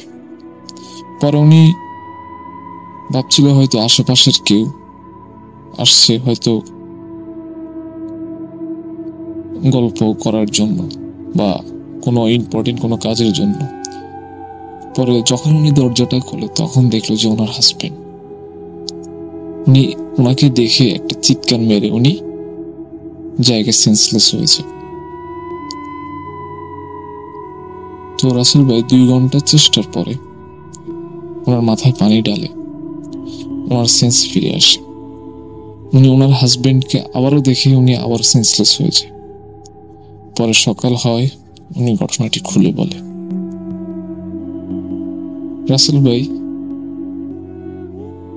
আপনাদের মতো আমিও ভেবে নিতাম হয়তো সম্পূর্ণ বিষয়টা ইলিউশন ছিল, কিন্তু রাসেল ভাই, আমার ফ্রেন্ডের বাবা তো দ্বিতীয়বার আসে। প্রথমবারে যে লোকটি এসেছিল ওনার রূপ ধরে, উনি যে খাবার খেয়েছিল, উনি খাওয়ার অর্ধ খাওয়া অবস্থায় ছিল, বোঝা যাচ্ছে যে একজন মানুষ খাওয়া দাওয়া করছে। আমি জানি না রাসেল ভাই আমার ঘটনাটি কতটা বয়ের, কিন্তু ঘটনাটি খুবই অদ্ভুত। তো রাসেল ভাই, আমার ঘটনাটি যদি আপনার থেকে ভালো লাগে তাহলে আপনি লিসেনারদের কাছে প্রচার করবেন। আর boot.com এর জন্য রইল শুভকামনা। দোয়া করি boot.com অনেক দূরে এগিয়ে যাক। সবসময় ছিলাম পাশে, সবসময় থাকবো ইনশাআল্লাহ। সবার জন্য দোয়া রইল, ভালোবাসা রইল। ভালো থাকবেন, সুস্থ থাকবেন, নিজে খেয়াল রাখবেন, আর সর্বদা boot.com এর সাথেই থাকবেন। সালামু আলাইকুম।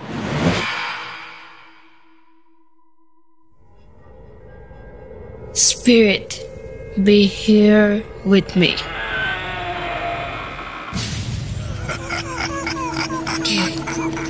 কে তুমি? Boot.com. The fear returns with Russell.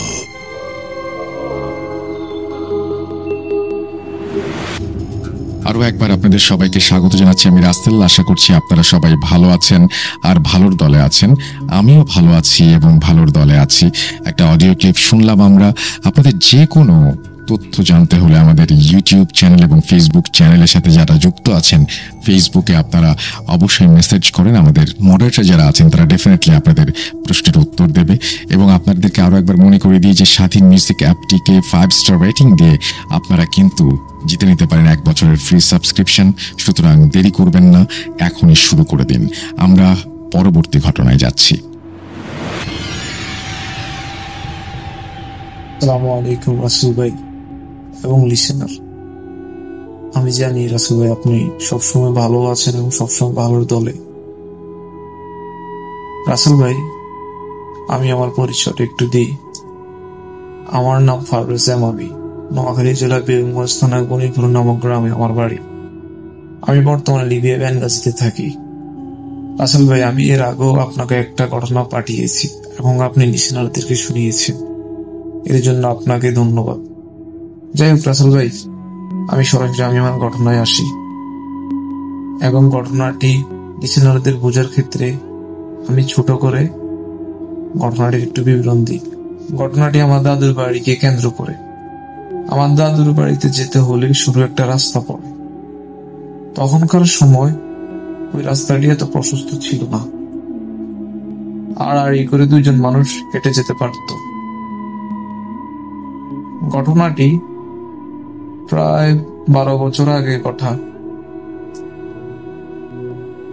তো ওই সরু রাস্তা পার হয়ে গেলে বিশাল বড় একটা কবরস্থান, লম্বায় অনেক প্রশস্ত, এবং কবরস্থানের মাঝখানে মানুষ হেঁটে পিছনে একটা বাঁশঝাড় ছিল। প্রয়োজনে মানুষ যখন বাড়ি বানাতো তখন ওইখান থেকে বাঁশ কেটে নিত। তার সাথে একটা বিশাল বড় পুকুর বাঁশঝাড়ের সাথে। ঘটনাটি ওই পুকুরকে কেন্দ্র করে। তখন রাসেল ভাই আমার বয়স 15 বছর হবে। তখন ওই পুকুরে আমার জ্যাঠা এবং আমার চাচা মাছ চাষ করত। ঘটনাটির সাক্ষী আমি নিজেও। তখন ছিল গরমকাল। তখন খাল বিলের পানি শুকিয়ে যাচ্ছিল। তখন আমার জ্যাঠা এবং আমার চাচা পারিবারিক দ্বন্দ্বে পুকুরটা সেচে মাছ বিক্রি করে ফেলবে ওই ডিসিশন নেয়। যে বলা সেই কাজ। 2 দিন পরে পুকুর সেচার কাজ শুরু হয়। পুকুরের পানি তাড়াতাড়ি সেচে নেওয়ার জন্য ওনারা 2টা মেশিন, সেচ লাগা 2টা মেশিন লাগায় পুকুরের 2 পাশে। সকালবেলায় ওনারা মেশিন সেচা শুরু হয়।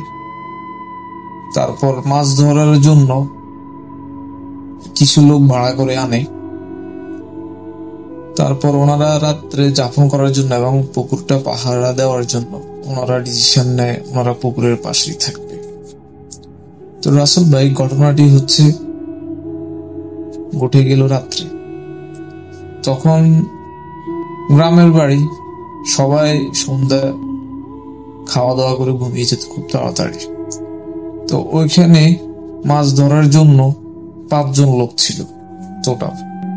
তো ওনারা মাছ পাহারা দেওয়ার জন্য, যাতে করে কেউ যেন মাছ চুরি করে না নিয়ে যেতে পারে, ওনারা পুকুরের পাশে ছোট একটা তাঁবু বানিয়ে ওনারা রাত যাপন করে।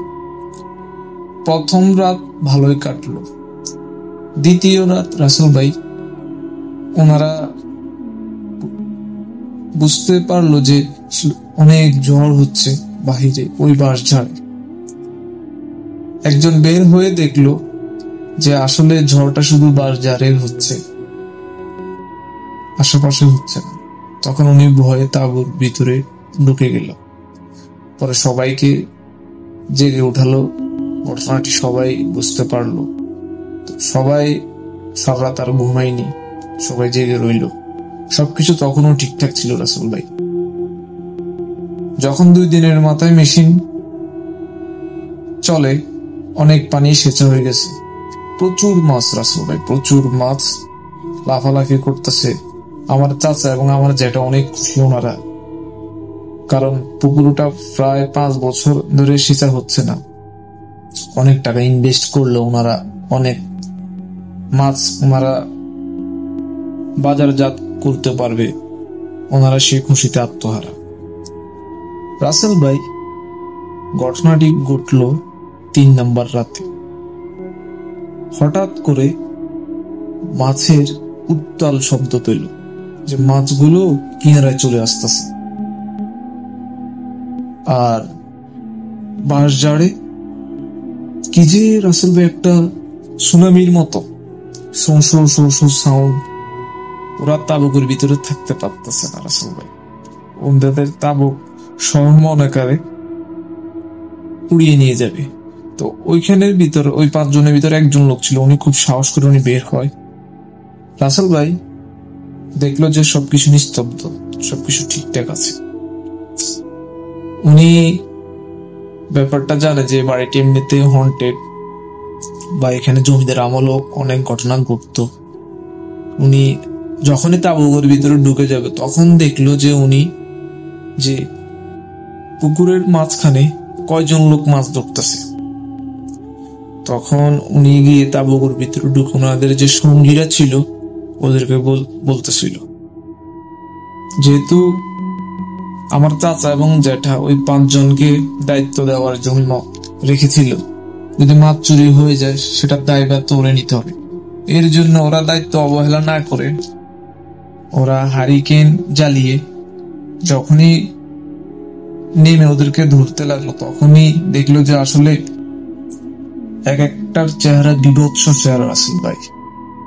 ওরা যখনই তাকালো দেখলো যে ওদের মুখের ভিতরে মাছ, ওরা কাঁচা মাছ খাচ্ছে। আর চেহারাটা এত ভয়ঙ্কর রাসেল ভাই যে বলার বাইরে। 5 জন হুমাহুমি করে প্রাণপণে নিজের জীবন বাঁচানোর জন্য তারা কিনারায় উঠে চিৎকার করা শুরু লাগলো। তখনই বাঁশঝাড়টা শুরু হলো এক বিশাল ঝড় রাসেল ভাই। ওনাদের এই 5 জনের চিৎকারে পুরো বাড়ির লোক জেগে, তখন পানি সেচের মেশিনটা আপনি বন্ধ হয়ে যায়। তখন পুরো বাড়ির লোক বের হয়ে আসে, পরে ঘটনাটি খুলে বলে। যাই হোক, ওই রাত্রে ওনারা 5 জন আর পুকুর পাহারা দেয় নাই। ওনারা গিয়ে আমার চাচা জ্যাঠা যে একটা পাকের ঘর ছিল, ওনারা পাকের ঘরে গিয়ে থাকে। রাসেল ভাই, আপনি বিশ্বাস করবেন না, ওই রাত্রে শুরু হলো যে ঘটনা, যে এখন আমার চাচা আর জ্যাঠা ওনারা শুনতে পায় যে মাছের লাফালাফির শব্দ। অনেক মাছ, সবগুলা মাছ যদি পুকুরের মাছ যদি আমাদের উঠালে ছাড়া হয়, যেরকম লাফালাফির শব্দ ওই রকম শব্দ পাচ্ছে ওনারা। পরে বিষয়টা আমার চাচা যেটা বুঝতে পারলো, ওনারা আর বের হলো না। যখন ফজরের আজান দিলে সব ঠিক হয়ে গেল। যাই হোক, তখন ভোরের আলো ফুটতে ওনারা পুকুর পাড়ে গেল। এখন খুবই উল্লাস যে প্রচুর মাছ পাবে তারা, এবং সকাল সকাল গিয়ে আড়তে গিয়ে মাছগুলো বিক্রি করবে। পানি যত কমতে লাগলো ততই দেখলো যে মাছের ওই রকম নড়াচড়া নেই যেরকম ছিল আগে। পরে ওনাদের মন খুব খারাপ হয়ে যায়। যখন পানি সেচা হয়ে গেল তখন না দেখলো যে সবকিছু ঠিকঠাক আছে, প্রচুর মাছ। তখন ওনারা কিনারায় থেকে মাছ ধরতে শুরু করতে লাগলো। ওনারা খেয়াল করলো যে পুকুরের মাঝখানে উঁচা একটা টিলার মতো। তখন সবাই হতবাক হয়ে গেল যে আসলে এই টিলাটা কিসের, কারণ এর আগেও পুকুর যখন সেচা হয়েছে তখন এরকম কেউ টিলা দেখেননি।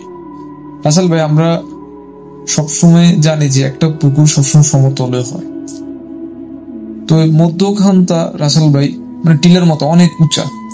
মনে হয় যে ওইখানে বিশাল বড় একটা পাথর। তো রাসেল ভাই, সবগুলা মাছ ওইখানেই বেশি, কিনারা থেকেও সবগুলা বড় বড় মাছগুলো ওইখানে বেশি। তো ওনারা কিনারার মাছগুলো ধরে যখন পুকুরের সমতলে যাচ্ছিল এবং মাছ ধরতেছিল, তখন কি ওনারা একটা উপলব্ধি করতে পারলো যে টিলাটা ভাসমান হইতেছে। মানে রাসেল ভাই, আমি আপনাকে কি বলবো যে টিলাটা বড় হচ্ছে আরো বেশি। তো ওনারা সবাই ভয়ে দাঁড়িয়ে গেল, এবং বিশেষ করে না রাসেল ভাই, পুরো বাড়ির মানুষ মাছ ধরা দেখতেছিল। আর আমার চাচা, জ্যাঠা এবং আরো 5 জন লোক ছিল, মোট 7 জন মিলে ওনারা মাছ ধরতেছিল। তখন সবার সামনে, পুরো বাড়ি সবার সামনে মনে হয় যে একটা বোম ফাটলো। বোম ফেটে একটা বিশাল গর্ত হয়ে গেল, এবং ওই গর্তের ভিতরে মাছগুলো সব ঢুকে গেল। রাসেল ভাই, ওনারা এত ভয় পেল যে ওনারা মাছ ফেলে রেখে ওনারা কিনারায় উঠে গেল, এবং উপলব্ধি করতে পারলো যে আসলে ওই তলদেশ থেকে পানি উঠে পুরো পুকুর ভরে গেল। রাসেল ভাই, আমার ঘটনাটি এটাই।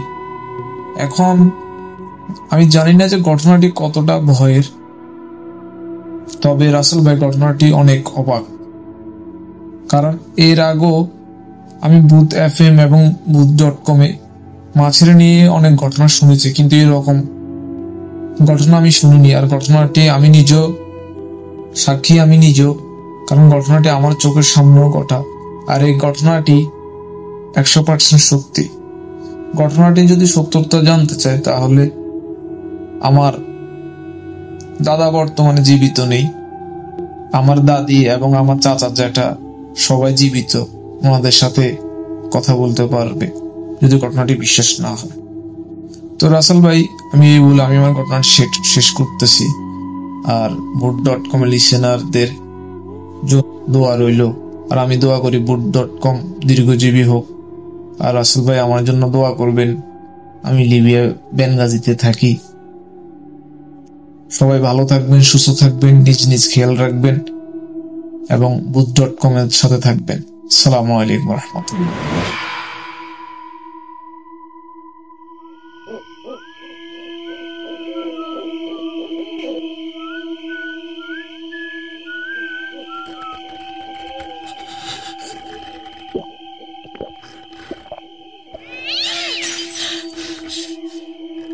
আজ আবার শুনতে পাচ্ছেন শব্দটা? আমার আয়নার ভিতরে রোজ এভাবেই আসে।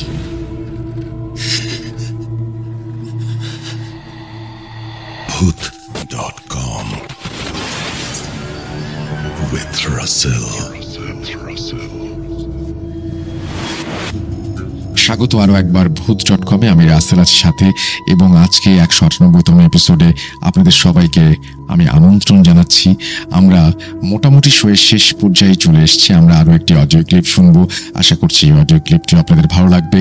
কথা না বাড়িয়ে চলুন শুনে ফেলি। আসসালামু আলাইকুম, আশা করি সবাই ভালো আছেন।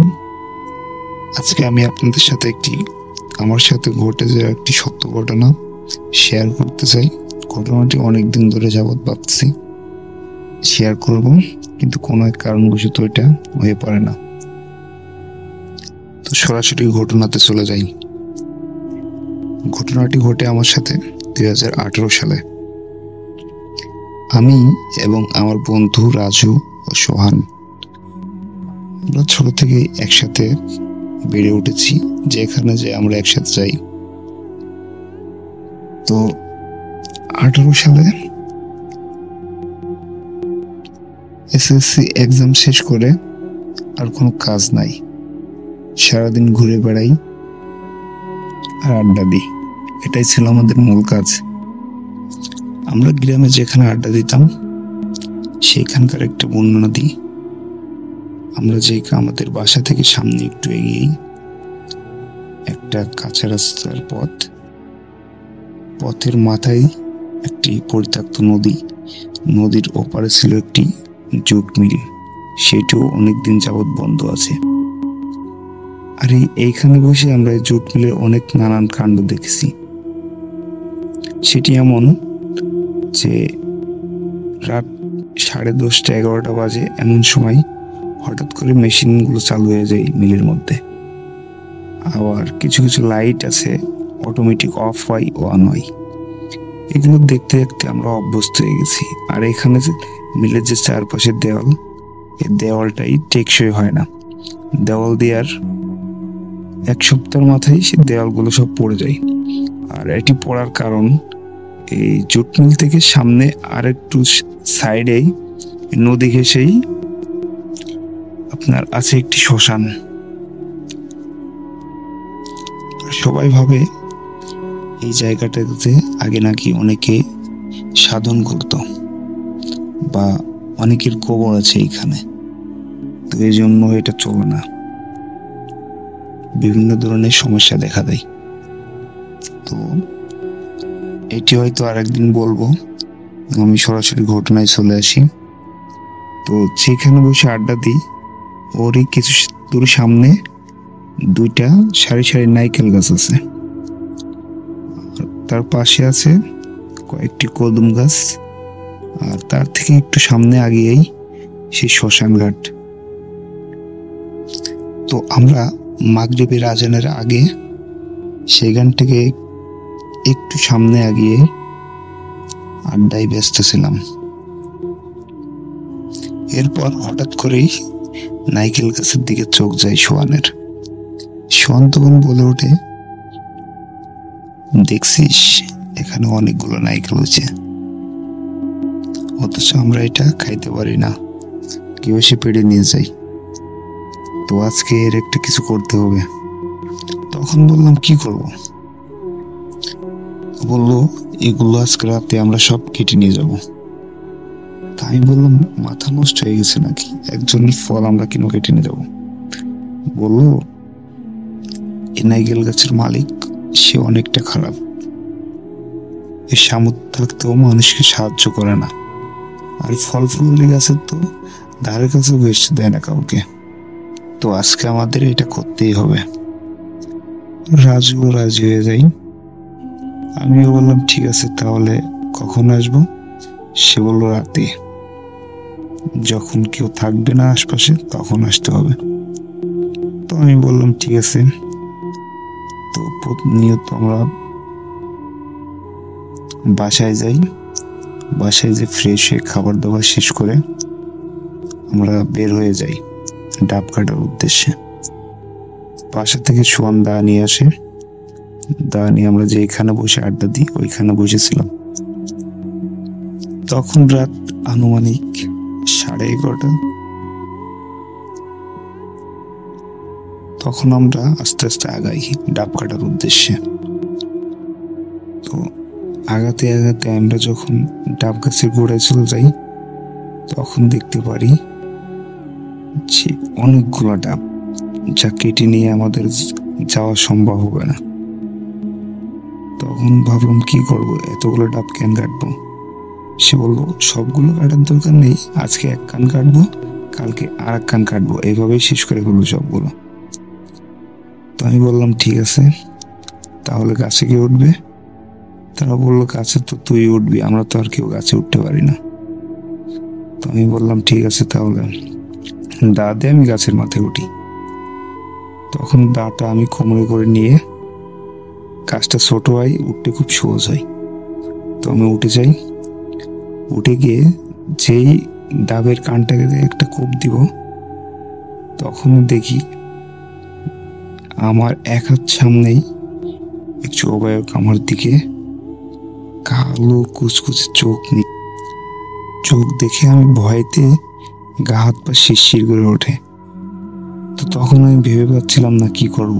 আর তার শরীরটা এতটাই যে কালো ছিল, যা তার চোখ দুইটা ছাড়া জাস্ট আর কিছুই দেখা যায় না।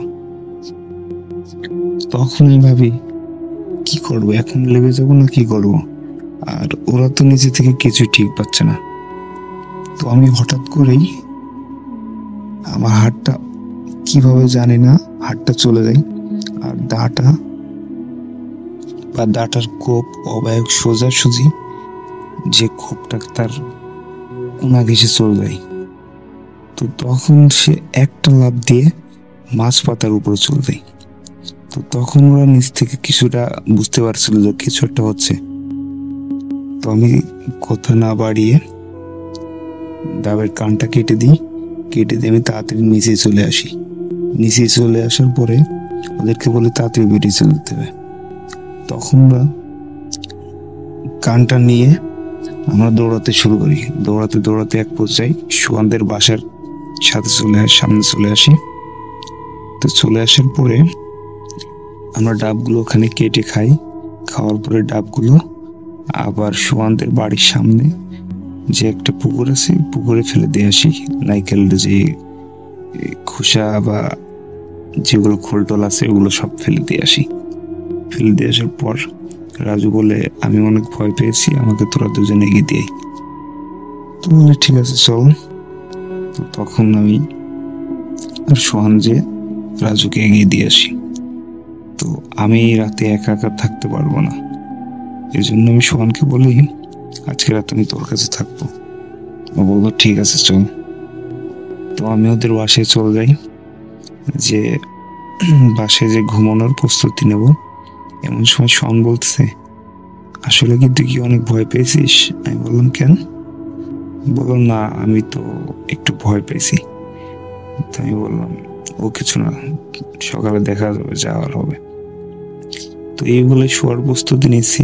এমন সময় দেখি সোয়ানদের বাইরে যে গ্রিলগুলো আছে, গ্রিলগুলো কেউ এমন ভাবে টানতেছে যে ভেঙে চুরে ফেলবে। এত বিকট শব্দে মনে করেন যে অস্থির অবস্থা। চারপাশে তো মনে করেন যে শুধু শব্দ আর শব্দ। মনে হচ্ছে যত শব্দ সব শব্দ আমাদের কানেই আসতেছে। আমরা দুজনে অনেক ভয় পেয়ে যাই। তো একটু পরে দেখি সোয়ানের মা রুম থেকে বের হয়ে আসছে, এসে চারপাশে লাইট মারছে। লাইট মারা দেখে কেউ নাই। তখন সোয়ানের মা আমাদের দুজনকে ডাক দেওয়ার পর আমরা দুজন উঠি। সোয়ানের মা বলে এত জোরে কিসের চিৎকার হচ্ছে? আমরা বললাম কই চিৎকার তো শুনতে পাইনি।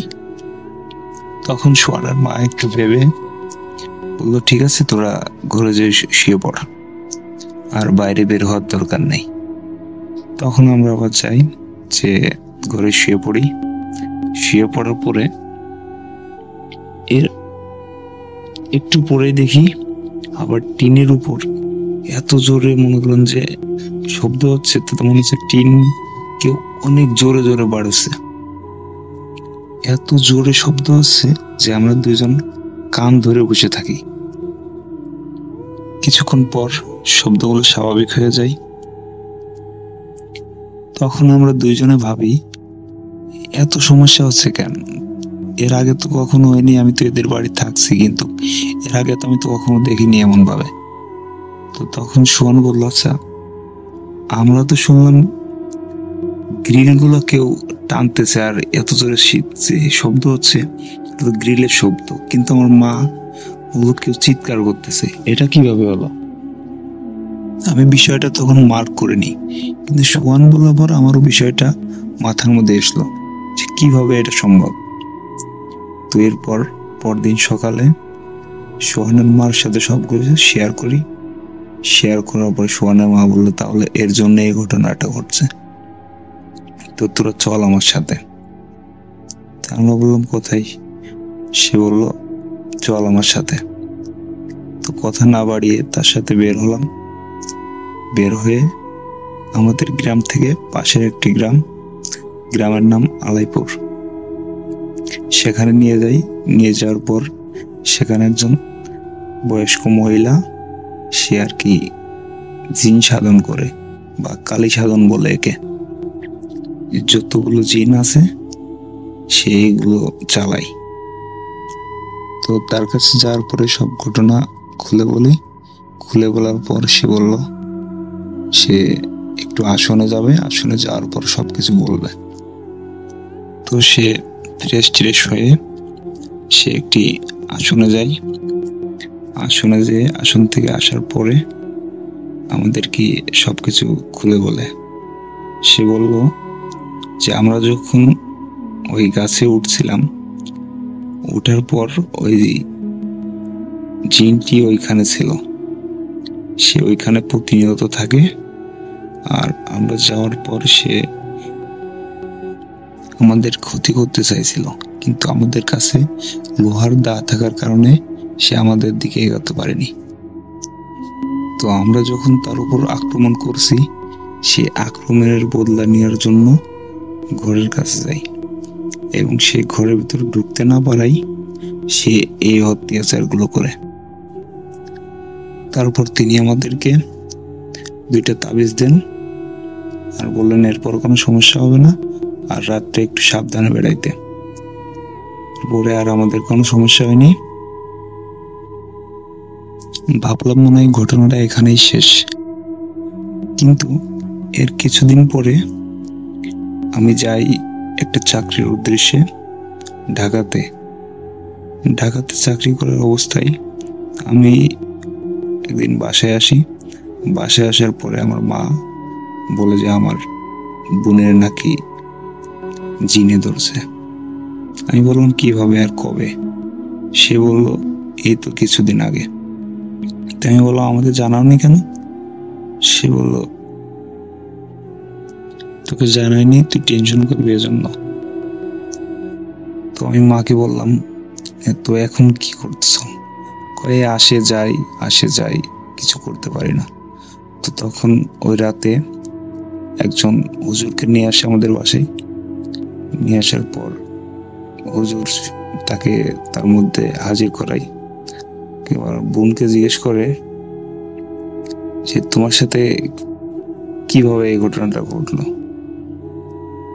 তখন আমার বোনের শরীরে থাকা জিনটি উত্তর দিল যে আমরা নাকি তার অনেক ক্ষতি করছি।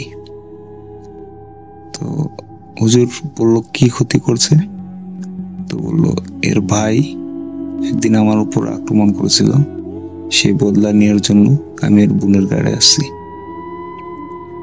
তখন বলল তা তুই এখন চলে যাবি, না হলে কিন্তু তোকে আটকে রাখবো। তখন বলল আমাকে আটকে রাখলে কোনো অসুবিধা নাই, আমরা একসাথে 40 জন আছি, কয়জনকে আটকাবি? তো তখন বললো তোর কি চাস? বললো কিছুই চাই না, এমনিতেই এর কাছে থাকবো আর এর ক্ষতি করব। তখন হুজুর জিনটিকে অনেকভাবে বোঝানোর চেষ্টা করে, কিন্তু কোনো লাভ হয় না। এরপর আরেকজন বড় হুজুরের কাছে যাই আমরা। যাওয়ার পরে আমার বোনকে অনেক ধরনের তাবিজ দেয়। দেওয়ার কিছুদিন পর আমার বোন সুস্থ হয়ে যায়। সুস্থ হয়ে যাওয়ার পরে ওকে আমরা বিয়ে দিয়ে দিই। বিয়ে দেওয়ার 2-1 বছর খুব ভালোই যাচ্ছিল। আবার এই 22 সালে এসে নতুন করে ঘটনাটি শুরু হয়। ঘটনাটি এমনভাবে শুরু হয় যা আমার বোনের শ্বশুরবাড়ির লোকজন বিষয়টা জেনে যায়। আমার বোনের একটা ছেলে হয়েছে, ছেলেটা কারোর কোলে যেতে চায় না। তো সবাই ভাবে এটা স্বাভাবিক, হয়তো যাইতে চায় না, চিনে না, হয়তো অপরিচিত, পরে বড় হলে ঠিক হয়ে যাবে। পরে আস্তে আস্তে এটা অস্বাভাবিকভাবে যে আমার বোনের ছেলের বয়স যখন 6 মাস, তখন তারও যেতে চায় না কারোর কোলে। তো এইভাবেই আরো 2 মাস কেটে যায়। কেটে যাওয়ার পর এক হুজুরের কাছে নিয়ে আসে। হুজুরের কাছে নিয়ে আসার পরে হুজুর বলে যে ওর ঘাড়ে যে জিনটা আছে, এই জিনটা প্রতিনিয়ত ওর পা থেকে রক্ত শুষে শুষে খায়, এবং ও যখন ওর মার দুধ খাই তখন এই বিষটা আর আমার এই ভাগনার চলে যায়, মুখে চলে যায়। যাওয়ার পরে আস্তে আস্তে বিষে আক্রান্ত হয়ে যাচ্ছে আমার ভাগনার পুরো শরীর। এই জন্য সে কাউকে দেখতে পারে না, সহ্যও করতে পারে না, শুধু মায়ের কাছে থাকে। তো এর কিছুদিন পর আস্তে আস্তে আস্তে আস্তে আমার বোনটা খুব শরীর ক্লান্ত বা রক্ত শূন্যতা এমন অবস্থা হয়ে যায়। তারপর ভারত থেকে একটা হুজুর আসে। এই হুজুরের সাহায্য নিয়ে আমরা সব ঘটনা খুলে বলার পরে এই হুজুর একটা দোয়া দিয়ে যায়। দোয়া দেওয়ার পর ইনশাল্লাহ এখন আর কোনো সমস্যা নেই, এখন সবাই সুস্থ, আমার বোনও সুস্থ, আমার ভাগ্নে এখন সবার কোলে যায়। আসল ভাই, এই ছিল আমার ঘটনাটা। ভালো লাগলে প্লে করে শোয়াবেন।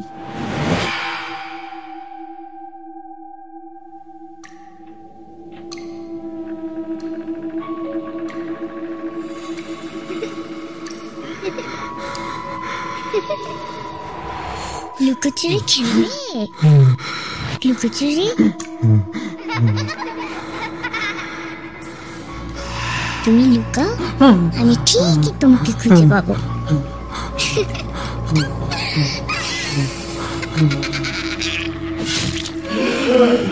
Bhuthi.com with Russell. আসসালামু আলাইকুম রাসেল ভাই, কেমন আছেন? আশা করি ভালো আছেন। আপনি সবসময় ভালোর দলাই থাকেন জানি। এটি আমার পাঠানোর প্রথম ঘটনা। আমি নারায়ণগঞ্জ থেকে বলছি। আমার নাম রূপা। আমি আমার এক আন্টির বোনের সাথে, দুঃসম্পর্কের আন্টি, তার বোনের ছোট বোনের সাথে ঘটনা ঘটেছিল, আমি সেটি শেয়ার করব। তো আমি হালকা একটু অসুস্থ, যার কারণে আমি স্টুডিওতে এসে গল্পটি শেয়ার করতে পারছি না। গল্পটি আমার আন্টির থেকেই শোনা। তো আমি ঘটনাটি এখন বলবো, বেশি কথা না বাড়িয়ে। ঘটনাটি অনেক বছর আগের ঘটনা, যখন আমার আন্টি নতুন বউ ছিলেন। তার ছোট বোনটি তাদের বাসায় থাকতো, তার বাবা মা মারা গিয়েছিল। যেহেতু অনেক আগেকার ঘটনা, আগের দিনে কূপ ছিল, সেখান থেকে মানুষ পানি খেত, পানি তুলে খেত। তখন তেমন টিউবওয়েল একটা ছিল না, সবার বাসায় ছিল না। তো গ্রাম অঞ্চলে সবাই কূপ থেকে পানি খেত। তো আমার আন্টির সেই শ্বশুর বাড়িতে কূপ ছিল। তো শ্বশুর বাড়িতে সেখানেই আমার আন্টি আর তার ছোট বোন সেখানেই থাকতো। তো তার ছোট বোন স্কুলে পড়াশোনা করতো। বেশি একটা বয়স ছিল না, 16-17 বয়স হয়তো হবে। তো আমার আন্টির বোনটি সেখানে থাকতো। তো থাকতে থাকতে তাদের যেখানে তাদের কূপ ছিল, একটা বাড়ির পিছনে কূপ ছিল যেখান থেকে সবাই পানি খেত। তো কিছু বছর পরে সেই কূপ থেকে আর কেউ পানি খায় না, তখন টিউবওয়েল থেকে সবাই পানি খায়, সবার ঘরে ঘরে, মানে তখন একটু আধুনিকতা চলে আসে। তো আমার সেই আন্টির বোনটিও বড় হয়ে যায়। তো তিনি হঠাৎ একদিন স্বপ্নে দেখে যে তার কাছে একজন ছেলে লোক, পুরুষ লোক যাই হোক, এসে বলতেছে যে তোমাকে আমি একটা হাড়ি দিব, হাড়ি অথবা কলসি, সেখানে অনেক গয়না থাকবে, অনেক স্বর্ণ থাকবে, তুমি কি সেটা নিতে চাও? তো আমার আন্টির ছোট বোন, উনি বলেছে যে এটা আমি কোথায় পাবো, কিভাবে পাবো? তো বলে যে তুমি কূপের কাছে আসবে, আমি তোমাকে এটা দিব। তখন উনি রাজি হয় নাই, উনি বলেছেন না, আমি এটা নিব না, আমার দরকার নেই। তো যাই হোক, সেদিন স্বপ্নটা ভেঙে যায়। উনি স্বপ্ন ভেবেই ওটা উড়িয়ে দেয়, ওর বেশি একটা গুরুত্ব দেন না। তারপর কিছুদিন পর আবার হঠাৎ তিনি এক স্বপ্ন দেখে, তাকে সেই সেম লোকটি এসে বলতেছে যে আপনাকে আমি একটা জিনিস দিব, আপনি কি এটা নিবেন? তো উনি বলে যে কিভাবে পেতে পারি আমি এটা? তখন বলে যে আপনাকে কূপের কাছে আসতে হবে, আমি কূপের কাছে অপেক্ষা করব। তখন আমার ওই আন্টির বোন বলেছে যে আন্টির বোন স্বপ্নের মধ্যে বলেছেন যে আমি যেতে পারবো না, আমি এই জিনিসটা নিব না। তো সেদিনও গেল। তারপর উনি এভাবেই দিন যায়, হেসে খেলে দিন যায়, উনিও বড় হতে থাকে। তো ওনার হঠাৎ একদিন আবার ওনার স্বপ্নে সেই লোকটা এসে বলে যে তোমার জন্য আমি এটা নিয়ে অপেক্ষা করছি, তুমি আসো এখানে, তোমার জন্য অনেক গহনা অনেক স্বর্ণ আছে। তোমার ওই আন্টিকে সব দেখায় স্বর্ণ গহনা স্বপ্নের মধ্যে। তখন আমার আন্টির বোন, তো ওই আন্টির বোন ছোট বোনটাকে দেখানোর পরে ওই আন্টির ছোট বোনটি লোভে পড়ে যায়। লোভে পড়ে বলে যে আমি এটা কিভাবে পাবো, কখন যেতে হবে আমাকে। তখন বলে মাঝরাতে তুমি কূপের কাছে আসবে। তো যাই হোক, উনি পরের দিন সকালে উঠে কূপের কাছে যান, গিয়ে দেখেন আসলে তেমন কিছুই নাই, ওখানে কেউ নাই, শুধুমাত্র একটা কূপ, নোংরা, যাই হোক ময়লা আবর্জনা জমে গেছে পানিতে। তো উনি চলে আসে। ওখান থেকে আসার পরে এটা নিয়ে অনেক টেনশনে থাকে যে এরকম কিছু কি আসলেই আছে, যদি কিছু থেকে থাকে তাহলে আমি অনেক বড় লোক হয়ে যাব, এইসব কিছু পেয়ে আমার গহনা থাকবে, আমার এরকম একটা লোভে পড়ে যায়।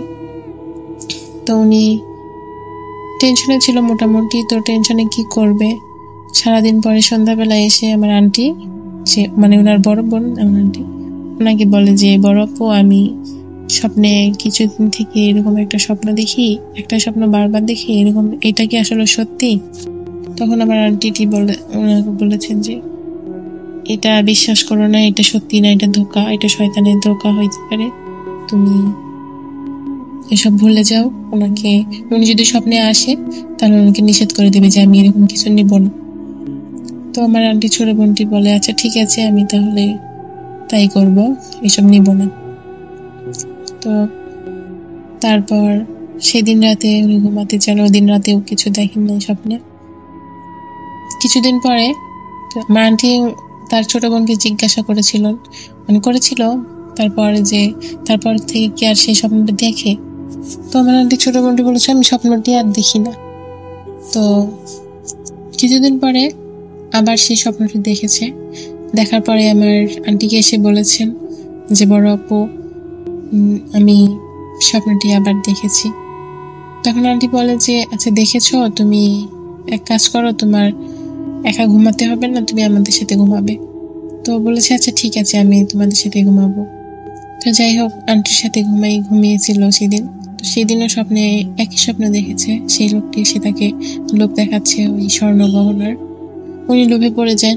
উনি তখন স্বপ্নের মধ্যে জিজ্ঞাসা করেন আমি এটা কিভাবে পাবো? তখন ওই লোকটি বলে তোমাকে মাঝরাতে কূপের কাছে আসতে হবে, তাহলে তুমি এটি পাবে। তখন উনি রাজি হন যে আচ্ছা ঠিক আছে, আমি মাঝরাতে যাব। তারপর তার ঘুম ভেঙে যায়। তো সেদিন রাতে আর তার ঘুম হয় না। পরের দিন রাতে আমার সবাই ঘুমিয়েছিল। আমার আন্টি বলতে ঘুমিয়েছিল তখন মাঝরাতও না, আবার বেশি রাতও হয় না। সবাই একটা চিৎকার শোনে। তো চিৎকার শুনে আন্টি, বাসার আরো সবাই তাকে খুঁজতে শুরু করে। চিৎকারটা শুনে তারা বুঝতে পারে যে এটি তার ছোট বোনের। আন্টি সহ সবাই খুঁজতে শুরু করে বাসার মধ্যে, তাকে বাড়ির মধ্যে, ঘরের মধ্যে, যেখানে বাসার মধ্যে যে জায়গা আছে সবখানে খুঁজেছে, তাকে পায় নাই। তারপর খুঁজতে খুঁজতে সে কূপের কাছে যায়, বাড়ির পিছনে কূপের কাছে যাওয়ার পরে তাকে অজ্ঞান অবস্থায় পায়। অজ্ঞান অবস্থায় তাকে বাসার মধ্যে নিয়ে আসা হয়। তো বাড়ির মধ্যে যখন তাকে নিয়ে আসে তখন তার জ্ঞান ফিরে না। পরের দিন সকালে তার জ্ঞান ফিরে, ডাক্তার নিয়ে আসে। ডাক্তার তার কোনো রোগ ধরতে পারে না। তারপর তার জ্ঞান ফেরার পরে সে অস্বাভাবিক আচরণ করছিল, পাগলের মতো, যা স্বাভাবিক ছিল না। উল্টাপাল্টা বকছিল, তারপর গালি দিচ্ছিল সবাইকে। তার কাছে কাউকে যেতে দিচ্ছিল না, হাত পা ছোটাছুটি করছিল, চুল ছিঁড়ছিল। তো এইসব দেখে তাকে কবিরাজের কাছে নিয়ে যাওয়া হয়। সেই কবিরাজ বলে যে চিকিৎসা আমি জানি না, আমি করতে পারবো না, আসলে এটা কি। সেই মানে মূল রোগটা ধরতে পারছিল না কেউ। তো এরকম করে অনেক বড় বড় হুজুরের কাছে নিয়ে যাওয়া হয়, কেউ তাকে ঠিক করতে পারেনি। সবাই বলেছে আসল মূল রোগটা আমরা ধরতে পারছি না, তাই আমরা চিকিৎসা করতে পারবো না। তারপর তাকে একটা বড় কবিরাজের কাছে নিয়ে যাওয়া হয়। সেই কবিরাজ বলেন যে তার কি অতীতের কোনো ঘটনা আছে। তো তখন আমার ওই আন্টি বলেছেন যে হ্যাঁ, তাকে এরকম স্বপ্ন দেখাতো, তারপর থেকে এমন হয়ে গেছে। সেদিন সে আমার সাথে স্বপ্নটি শেয়ার করেছিল। তারপর কি হয়েছে, হয়তো সে কূপের কাছে গিয়েছিল নাকি এরকম স্বপ্ন দেখে হয়তো ওইগুলা লোভে পড়ে নিতে গেছে, তখন হয়তো এমন কিছু হয়েছে। তো তারপর ওই কবিরাজটি বলে যে হ্যাঁ, এটাই এমন কিছুই হয়েছে। তাকে ডেকে নিয়ে গেছে, ডেকে নিয়ে যাওয়ার পরে তাকে মেরে ফেলতে চেয়েছে, আসলে মেরে ফেলতে পারে নাই, তার জন্য তাকে পাগল বানিয়ে দিয়ে গেছে। তো এই ছিল আমার ঘটনা। তার চিকিৎসা করেছে তাকে, তো সুস্থ হন নাই। এটা যেহেতু অনেক বছর আগের ঘটনা ছিল, এখন সে অনেকটাই বৃদ্ধ হয়ে গেছে, তার বয়স অনেক বেড়ে গেছে। তো এখনো তিনি পাগল আছেন। আমার আন্টির বাসাতেই তিনি থাকেন, আমরা মাঝে মাঝে যাই, তাকে দেখি। তো ঘটনাটি একদম সত্য। যদি ভালো লাগে সবাইকে শোনাবেন। আমার আশা করছি আমার ঘটনাটি ভালো লাগবে সবার। ভালো থাকবেন সবাই, দোয়া করবেন আন্টির, তার জন্য, আমার জন্য, সবার জন্য দোয়া করবেন। ভালো থাকবেন সবাই, আল্লাহ হাফেজ।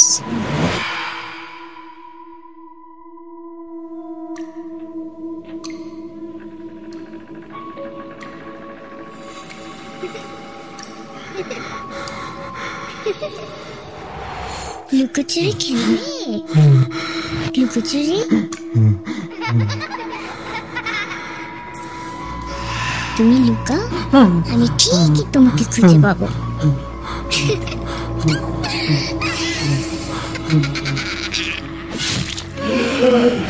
Bhoot.com with Russell. আসসালামু আলাইকুম রাসেল ভাই, আশা করি ভালো আছেন। তাই জিজ্ঞাসা করিলাম না কেমন আছেন। ঘটনায় যাওয়ার আগে আমি বাসার বর্ণনা দিয়ে নেই, তাহলে বুঝতে অসুবিধা হবে না। ঘটনাটি, আমার বাসা আছে ঢাকা জেলার ধামরাই থানার গাঙ্গুটিয়া ইউনিয়নের দক্ষিণ হাতকুড়া গ্রামে। তো আমার নাম মোহাম্মদ হানিফ, আমার নাম। আর আমার ঘটনাটি আমার নানুর সাথে ঘটে যাওয়া একটি ঘটনা। আমার নানা যেভাবে আমাকে বলেছে আমি সেভাবে বলার চেষ্টা করেছি। তো আমার বাসার বর্ণনা আছে হাইওয়ে থেকে আমাদের বাসা সময় লাগে 10 মিনিট সময়। হাইওয়ে পাশে আমাদের বাসা। তো আমার নানা একদিন আমাদের বাসায় আসে।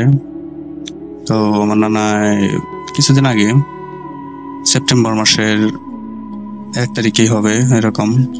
তো আমার নানা যখন আমাদের বাসায় আসে, তো ভাই আমার নানা আপন নানা না হলেও আমার আপন নানার মতোই, আমার চাচাতো ভাইয়ের নানা, আমারও নানা লাগে। তো ঘটনায় চলে যাই। আমার নানা যে বলেছেন আমি সেভাবেই বলার চেষ্টা করেছি। ঘটনাটি আজ থেকে ভাই 40 থেকে 50 বছর আগে। তখন আমার নানা সবাই মাত্র আমার নানিকে বিয়ে করেছেন। বিয়ের কিছু মাস কেটে যাওয়ার পর কোনো সমস্যা হয় নাই। এরপর একদিন আমার নানার এই গ্রাম থেকে ধান কাটার জন্য আমার নানাকে বলার জন্য আসে যে ধান কেটে দিতে হবে, মানে গৃহস্থের বাসায় থেকে কাজ করতে হবে। তো আমার নানা যেভাবে সেই কাজ, তো তাকে কথা দিচ্ছে যে আচ্ছা ঠিক আছে আমি যাবো, সমস্যা নাই, কথা দিয়েছে যে যাবো, সমস্যা নাই ধান কাটার জন্য। তো ধান কাটার সিজনে আমার নানা যখন তাকে কথা দিয়েছে, তো সেখানে আমার নানার বন্ধু, তারপরে আমার নানার বন্ধু যারা ছিলেন তাদেরও বলেছে যে ধান কাটার জন্য। তো আমার নানার বন্ধু বলছে ঠিক আছে তাহলে যাব। আমার নানার বন্ধুরা ছিলেন 2 জন গেছিলেন, আর আমার নানা গেছিলেন 3 জন। এরপর গৃহস্থের বাসায় যাওয়ার সময় কোনো সমস্যা হলো না। তো নানিকে বুঝিয়ে দিয়ে গেলেন গৃহস্থের বাসায় গিয়ে একদিন কাজ করার পর এরপর হচ্ছে ঘটনাটি ঘটে। তো ভাই গৃহস্থের বাসায় যে ক্ষেত যে থাকে, ক্ষেতের পাশে একটি ছাউনির মতো আর কি ঘরের মতো করে রাখা হয়, যাতে কাজটা শেষ করে খাওয়া দাওয়া এখানেই করা যায়, এরকম একটু রেস্ট নেওয়ার মতো আর কি একটা ছাউনি বানানো হয়ে থাকে। তো গ্রামে যারা থাকে তারা মোটামুটি চিনবে, যারা থাকে যারা বলতে পারবে, ওরকম ভাবে থাকে। তো আজ থেকে 45 থেকে 50 বছর আগে তো জানেনি ভাই তখন কিরকম একটাই। তো সবাই খেতে বসছিলেন, কাজটা শেষ করে খেতে বসছিলেন। তো খাওয়া দাওয়া শেষ করে যখন কাজটা সম্পূর্ণ শেষ করার পর আমার নানা এখানে কাজ শেষ করার পরে আমার নানা আবার একটু কি করলেন, সন্ধ্যার পরে আর কি ওখানে ছিলেন সবাই মিলে। তো সন্ধ্যার পরে সবকিছু ঠিকঠাক আছে কিনা এই জন্য দেখার জন্য গেলেন, ওই যেখানে ধান কেটে রাখা হয়েছিল ওই জায়গায় গেলেন। তো আমার নানার একাই গেলেন। তখন আমার নানার বন্ধু বললো যে কই যাস, বললো আসি একটু, এই বলে যেখানে ধান কেটে রাখা হয়েছিল ওইদিকে দেখার জন্য সবকিছু ঠিকঠাক আছে কিনা। আবার দেখলেন যে আমার নানা একটু ঝড়ের মতো একটু রাত তখন সন্ধ্যা নেমে গেছে, ঝড়ের মতো এইদিকে আমার নানা খেয়াল করলেন যে একটি কালো অবয়ব ওইখানে আর কি নানাদেরকে ইশারার মাধ্যমে ডাকছে। তখন ভাবলেন যে কে হতে পারে, ওখানে হয়তো ওইখানকার কেউ পোলাপানি হবে, ছোট পোলাপান আছে, এরকম ভাবে হবে কেউ দুষ্টুমি করতেছে মনে হয়। তো কয়েকবার ডাকার পর বললো যে কে। তো ওইখান থেকে কোনো সাউন্ড আসতেছে না, ভাবলেন হতে পারে কেউ ওখানকার কেউ হবে। এরপর ছোট যখন পোলাপান ওখানে থাকছিল, ভাবলেন যে ওখানে কি কেউ হবে, এই ডাক কি ওখানে ওখান থেকে কোনো সাউন্ড আসতেছে না। তো ভাই যখনই ভাবলো যে না এটা কোনো মনে হয় ছোট্ট পোলাপান হলে তো কিছু ওইখান থেকে মুভমেন্ট করবে, নড়াচড়া করবে, চলে যাবে, ওখান থেকে করছে না। এরপর রাসেল ভাই যখন ফিরে আসবি মানে ইয়ের দিকে, মানে যখন ওই যে আমার নানা বন্ধু যেখানে মানে ছিলেন, নানার বন্ধুদের পাশে আসবে, তখন পিছনের দিকে একবার তাকানোর জন্য বললো যে ভাবলো যে তাকাবে কিনা আছে নাকি এখনো। তখন পিছনের দিকে একটু তাকাইছে, এরপর দেখে কিছুই নেই, ওখানে কোনো কিছুই নেই। তারপর ভাবলো যে কই গেল, ভালো ছোট পোলা মানে মনে হয়। এরপর যখন আবার সামনের দিকে বন্ধুর মানে আমার বন্ধুরা যেখানে কাজ করতেন ওইখানে চলে গেছেন, মানে যাইতেছে। এরপর পিছন থেকে বললো, আমার নানার নাম ধরে ডাক দিলেন, নানার নামটা আমি বলতেছি না। তো নানার নামটা আমি বলতেছি না। তো বললো যে আমাকে চিনতে পারছিস না? ও ভাই এখানে একটা কথা বলে রাখি, আমার নানার সাথে জিন্না পুরি থাকতেন, এখনো আসে মাঝে মাঝে। তো আমার নানা পুরীটার সাথে ভাই রাতে একাই থাকতেন একটা রুমে, তখন বিয়ের আগে। তো একাই থাকতেন, পুরীর সাথেই থাকতেন। তো তার আগে ওই ঘটনা পরে বলবো, আগে বলি এই ঘটনা। আর এই ঘটনার পুলিশ থাকতেন, ওই ঘটনার পরে একদিন শেয়ার করবো। তো আমার নানাকে বললো যে কই যাস, মানে আমাকে চিনতে পারছিস না, আমার সাথে এতদিন থাকছিস, আমার সাথে এই কতদিন থাকছিস।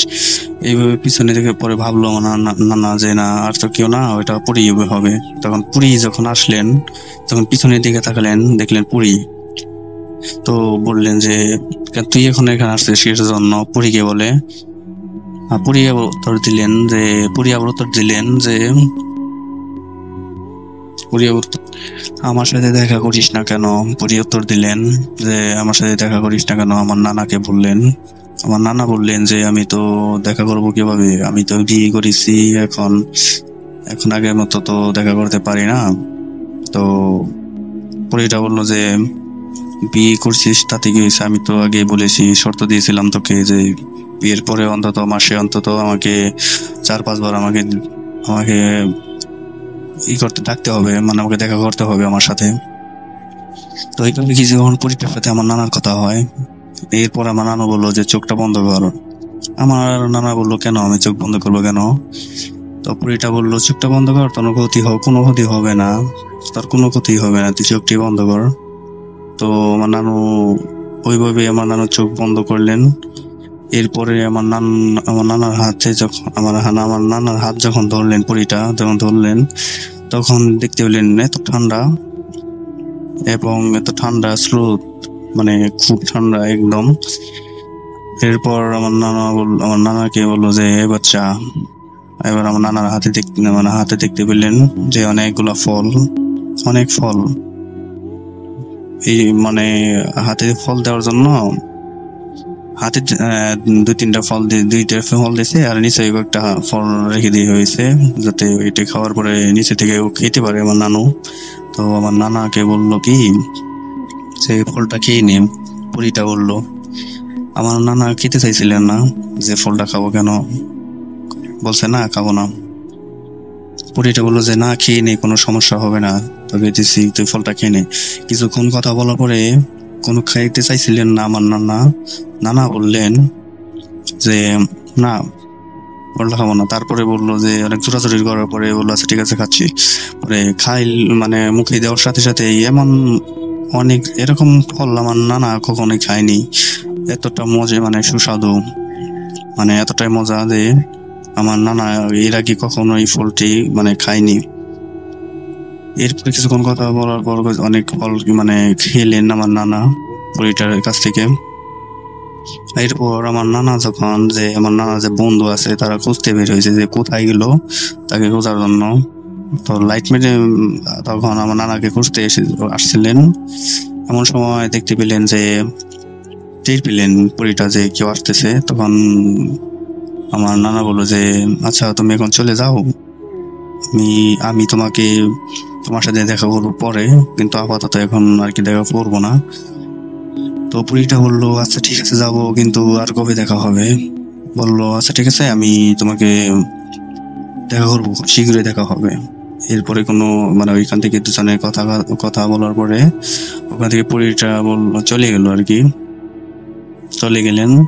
এরপর ফল খাওয়া শেষ, ফল খেয়ে তারপর আমার নানার বন্ধু হাতে লাইট নিয়ে আমার নানাকে খুঁজতে বের হলেন। খুঁজতে দেখতে পেলেন যে আমার নানু ওই বাঁশঝাড়ের পাশেই ওইখানেই। আমার নানা বললো যে আমার নানাকে বললো আমার নানার বন্ধু যে তুই এখানে কি করিস? আমার নানা বললো যে না, এমনি দেখার জন্য আসছিলাম সবকিছু ঠিকঠাক আছে কিনা, ধান কেটে রাখা হয়েছে, যদি কোনো পোলাপান বা কোনো ছেলে মানে কোনো কেউ যদি নিয়ে যায়, ধান কেটে রাখা হয়েছিল, যদি কেউ রেখে নিয়ে যায় ওখান থেকে। তো ভাবলো আচ্ছা ঠিক আছে চল বাসায় মানে গৃহস্থের বাসায় যেতে বলছে। সবকিছু সিকিউরিটি করে একসাথে রাতের খাওয়া করে শুয়ে পড়েছে। তো ঘটনাটি কারোর সাথে শেয়ার করে নাই আমার নানা কারোর সাথে শেয়ার করে নাই, ওই যে আমার নানার বন্ধুদের সাথে কোনো শেয়ার করে নাই যে আমার সাথে এই ঘটনা ঘটছে। তো কিছুদিন কেটে যাওয়ার পর সবকিছু ঠিকঠাক, মানে গৃহস্থের বাসায় সবকিছু ধান মারাই করে সবকিছু ধান মানে ঝেড়ে ঝুড়ে মেশিন অনেক হয়েছে, মানে ওই সময় তো মেশিন ছিল না। তো সবকিছু ধান মারাই দিয়ে তারপর আপনার গৃহস্থের বাসায় সবকিছু দিয়ে বাসায় চলে আসে। আমার নানা বাসায় চলে আসার পর কিছুদিন ভালোই যায়। তারপরে আমার নানা বলে যে আমার সাথে যে এখনো পড়ি আসে, কথা হয় মাঝে মাঝে। তখন আমার নানু বলে যে এখনো পড়িটা কেন আসে, এইভাবে বললো আমার নানুকে। তখন বলে যে না, অনেকদিন সাথে মানে পরিটার সাথে আমার নানার সম্পর্ক এখনো। কিন্তু থাকে এরকম ভাবেই, মাঝে মাঝে আসে মাঝে মাঝে থাকে। তখন আমার আমার নানু বললো যে পরীটা কিন্তু এখনো কিসের জন্য আসলো। তখন বললো যে না, পরীটার সাথে নানার যেহেতু অনেক দিনের সম্পর্ক ছিল, এজন্য নানা বললো আচ্ছা ঠিক আছে ভালো। তো কিছুদিন কেটে যাওয়ার পর আমার নানার বন্ধু একদিন বন্ধুর সাথে দেখা হয়, আমার নানার বন্ধুর সাথে দেখা হয়। তো নানার বন্ধু একদিন বললো যে বন্ধু অনেক দিন ধরে তো মাছ ধরতে যাই না, তো বললো যে মাছ ধরতে কবে যাবি। তো আমার বন্ধু বললো যে তখন একটা কথা বলে রাখি ভাই, আমার নানার তখন হইলো হচ্ছে যে মাছ ধরার প্রতি ছিল, মাছ ধরার প্রতি আমার নানার একটা নেশার মধ্যে বলতে পারেন যে নেশার ছিল। তো তখন হচ্ছে আমার নানাকে বললো ঠিক আছে তাহলে কবে যাবি, আমার নানু বললো। তো আমার নানা বললো যে ওকে ঠিক আছে, তাহলে রাত্রে গেলে ভালো হয়, রাত্রে যাবে। তো ডান পিঠে থাকার কারণে তখন আমার নানা রাজি হলেন যে যাবে, রাতেই যাবে। তো যে কথা সেই মানে কাজ, সেই কথা সরি। তো আমার নানা বললো যে কোথায় যাবি, মানে কোন ক্ষেতে যাবি না কোন পুকুরে যাবি। তখন বললো যে একটা পুকুর হবে, পুকুর হচ্ছে যে একটা ওই কাঠবাগানের মতো, কাঠবাগানের ভিতরে যেতে হবে। কাঠবাগানের ওই পাশেই হচ্ছে আমার নানা যে বললো, মানে কাঠবাগানের ওই জায়গায় বলে শুনেছি নানার কাছ থেকে। কাঠবাগানের পাশেই একটা পুকুরের মতো, ওইখানে মাছ ধরতে যাবে। তো আমার নানা রাজি হয়ে গেলেন। তো বললেন যে কয়টার দিকে যাবি, বললো রাতে। তখন ও ভাই এখানে কথা বলে, তখন তোর ঘড়ি ছিল না। তখন বললো যে আচ্ছা ঠিক আছে, মানে ঘড়ি আমার নানার হাতে ঘড়ি ছিল না, হাতে কোনো কয়েকজনের হাতে। তো খেয়ে দিয়ে আমার নানায় খেয়ে দিয়ে তারপরে ওই আমার নানার বন্ধুর সাথে একসাথে হচ্ছে জন্য ডেকে তারপরে একসাথে যায়, মানে টেটা নিয়ে মাছ ধরতে যাওয়ার জন্য রওনা হলেন। তো বললেন যে এখন যে যাবি কোন মানে কার যাবি, কাঠবাগান তো ওখানে দুইটা ছিল, কোনখানে যাবি। তখন আমার নানার বন্ধুকে বললো, নানার বন্ধু বললো কি যে সোলেমান কাকার কাঠবাগানের ভিতরে দিয়ে ওই পাশের পুকুরে যাব। ওখান থেকে আমার নানার বাসায় থেকে সময় লাগে ওই জায়গায় যেতে 20 মিনিটের সময়। আমার নানার বাসা থেকে ওই বাগানে যেতে সময় লাগে 20 মিনিট সময়। তো নানার দুই বন্ধু মিলে যাচ্ছিলেন টেটা নিয়ে মাছ ধরতে। তো যাওয়ার সময় কোনো সমস্যা হয় নাই, দেখলেন মানে কোনো সমস্যা হয় নাই, ঠিকঠাক মতো ভালোই মাছ মারছিলেন আমার নানার বন্ধু সবাই মিলে, মানে দুইজনই ছিলেন, আমার নানার বন্ধু আর নানা দুইজনই ছিলেন। ঠিকঠাক মতো মাছ নিয়ে মানে মাছ ধরছিলেন টাকা দিয়ে, ভালো একদম কই টাকি তারপরে জিওল, এরকম বাইম তো না, বাইম আছে ওই জায়গায়, সবই ধরনের মাছ আছে। তো ভালো মতোই মাছ মারতেছিলেন। তো আমার নানা যে দেখলেন যে ব্যাগের মানে ভিতরে করতেছেন, বাজারের একটা ব্যাগ ছিল নানার কাছে, নানার বন্ধুর কাছে একটা বাজারের ব্যাগ ছিল, দুজনের কাছে দুটা ব্যাগ ছিল।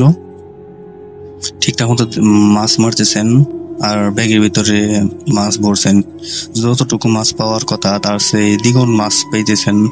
তো খুশিতে আমার নানা একদম মানে আত্মহারা, অনেক মাছ পাইতেছেন।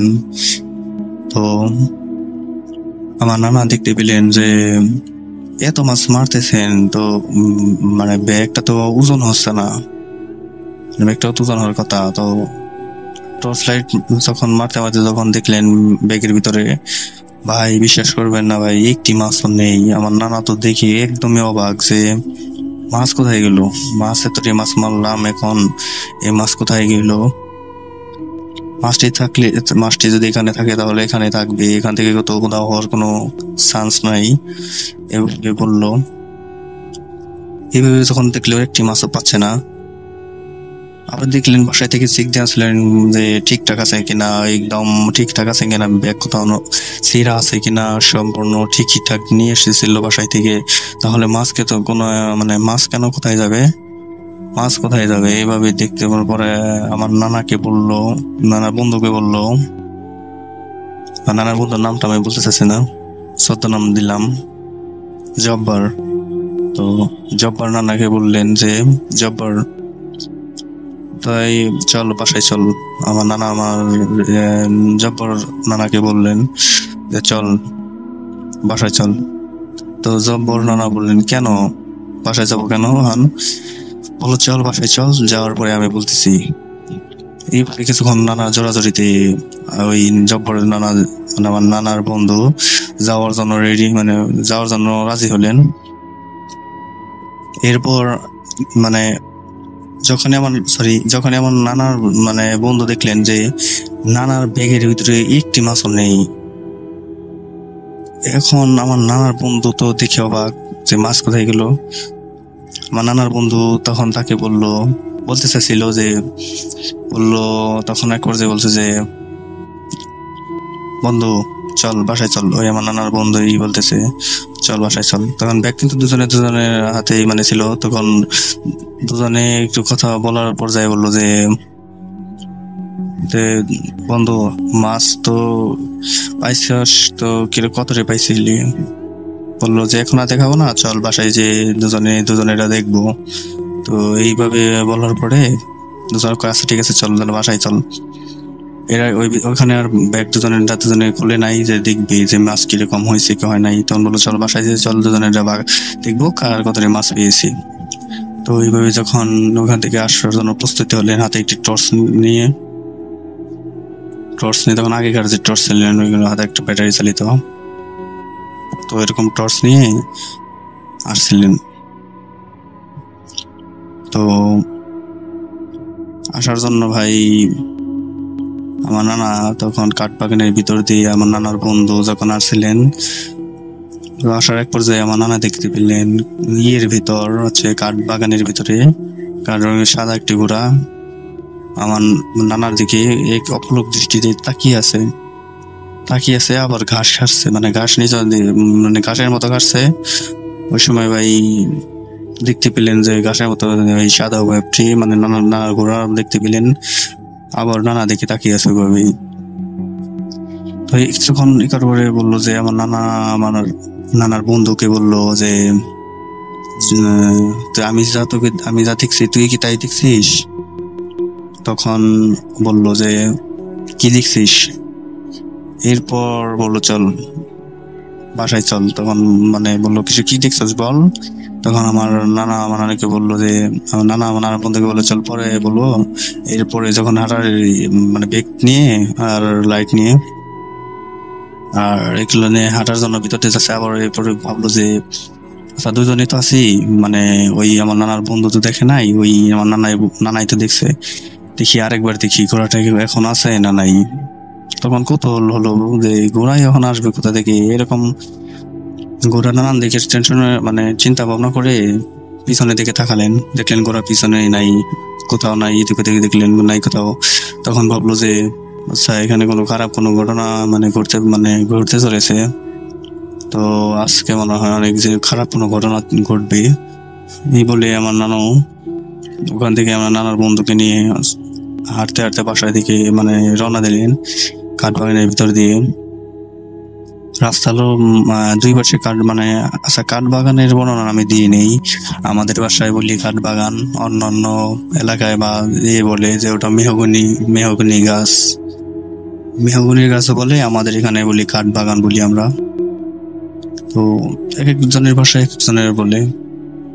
তো দুপাশে কাঠবাগান আর মধ্যখানে হচ্ছে রাস্তা দিয়ে আমার নানা হেঁটে যাচ্ছেন, আমার নানার বন্ধু দুজনেই।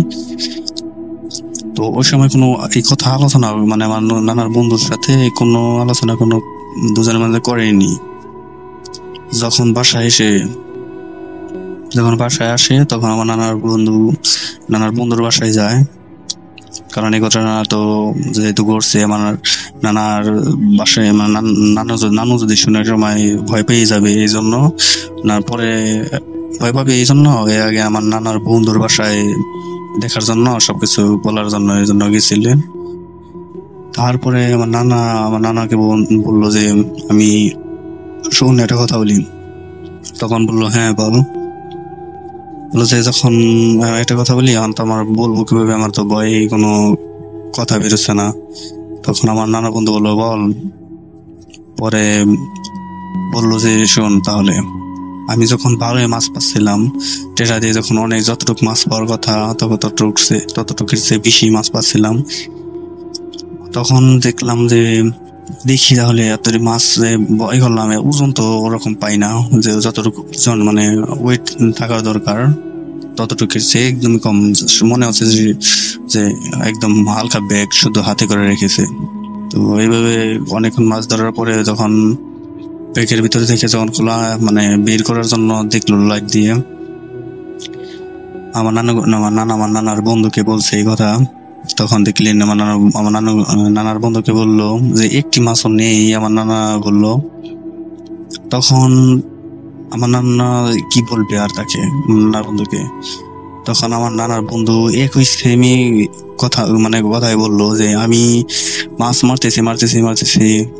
তখন আমার মনে হলো যে এই ব্যাগ কেন তো হালকা, তো হালকা থাকায় আমার নানার বন্ধু কি করলেন যে দেখার জন্য ব্যাগটা একটু বাহির করলেন। দেখলেন যে ভিতরে মানে একটি মাছও নেই। মাছের বদলে কি বলবো, ওখানে মাছের বদলে আর কি মাটি মানে একটি মাছও নেই, শুধু মাটি, মানে মাটি বলতে হচ্ছে কাদা, মানে মাছ রাখার পরে যে কাদা থাকে, একটু কাদা থাকে, ওই কাদা। তো এভাবে দেখার পরে যখন দেখলেন যে কিছুই নাই, তারপরে নানার সাথে এভাবে বললো যে আমার সাথে এরকম হয়েছে। তো দুজনে বলার পরে আমার নানা ওখান থেকে কথা বলার পরে বললো ঠিক আছে, এই কথাটা বলার কোনো দরকার নাই, এভাবে বললো আমার নানা। আবার আমার নানুকে বললেন যে ভয় পাবে দেখে যেন বলে নাই। পরের দিন বলছিল। তারপরে আমার নানা একদিন মানে নানুকে বললেন আমার নানা। তারপরে বললেন যে এরকম, মানে নানু একটু ভয় পেয়েছিলেন। তারপরে আমার নানা একদিন স্বপ্নে দেখলেন যে ওই পুরীটা কি নাকি আমার নানাকে বাঁচিয়েছেন, তা না হলে নাকি পুরীটা না থাকলে নাকি আমার নানা নাকি অনেক ক্ষতি হতো, মানে কিছু হতো, এটা বলার বাইরে। তো এইভাবে স্বপ্নে দেখার পরে স্বপ্নটা ভেঙে যাওয়ার পরে তারপরে আমার নানা আমাকে বললো, মানে আমাদের বাসায় আসছিলেন, তারপরে কোনো ঘটনাটা বললো। তো ভাই এই ছিল ঘটনা ভাই। সময় আমার সাথে আমার মানে জানা অনেক ঘটনাই আছে, সময় পেলে শেয়ার করবো। তো ভালো থাকবেন আসলে ভাই, আর ভূত.com দীর্ঘজীবী হোক। আর ভাই ভালো থাকবেন, আর যদি ঘটনাটি ভালো লাগে অবশ্যই সিলেক্টেড করবেন। আসসালামু আলাইকুম, ভালো থাকবেন। ওয়েলকাম ব্যাক ভূত.com-এ আরো একবার আমন্ত্রণ আপনাদের সবাইকে। তো এই ছিল আমাদের আজকের ভূত.com। আশা করছি আপনাদের ভালো লেগেছে। যদি ভালো লাগে তাহলে নিজেদেরকে ধন্য মনে করব। আপনারা অবশ্যই আপনাদের ঘটনা পাঠাবেন, আপনাদের মতামত জানাবেন। আমাদের এই ঘটনা পাঠানোর যে অ্যাড্রেসটি, সেই অ্যাড্রেসটি জানিয়ে দিচ্ছি, russell.booth.com@gmail.com। আপনার নাম, ঠিকানা এবং ফোন নাম্বার সহ এইখানে আপনার ঘটনা পাঠিয়ে দিন। আমরা আজকের মতো বিদায় নিচ্ছি, ফিরে আসছি আবারও আগামী এপিসোডে, এবং 199তম এপিসোড নেক্সট এপিসোড। সুতরাং তারপরে 200তম এপিসোড যারা এখনো ঘটনা পাঠাননি, দ্রুত ঘটনা পাঠান আমাদেরকে। যে মাস আসছে ডিসেম্বর, সেই মাসটিতেও কিন্তু আমাদের অনেক মজার একটা স্টোরি উপহার দেওয়ার আছে। কারণ নতুন বছর আপনারা সবাই এক্সপেক্ট করেন ভালো একটা কিছু হবে, সেটা ইনশাল্লাহ হবে। এবং তারপরে জানুয়ারি মাসেও তো আমরা ঘটনা শুনবো। নতুন বছরের এপিসোডের পরেই শুরু হয়ে যাবে আবার আমাদের বর্ষপূর্তির উৎসব। সুতরাং ভূত.com একটা দিনও জমজমাটহীন হবে না, সেই বিষয়ে নিশ্চিত করছি। যদি আল্লাহ আমাকে বাঁচিয়ে রাখেন এবং আল্লাহ তৌফিক দেন, তাহলে আমরা আজকের মতো শেষ করবো এখানে, ফিরে আসবো আবারও। সেই পর্যন্ত সবাই ভালো থাকুন, সুস্থ থাকুন, মোস্ট ইম্পর্টেন্টলি ভূত.com-এর সাথে থাকুন। আল্লাহ হাফেজ।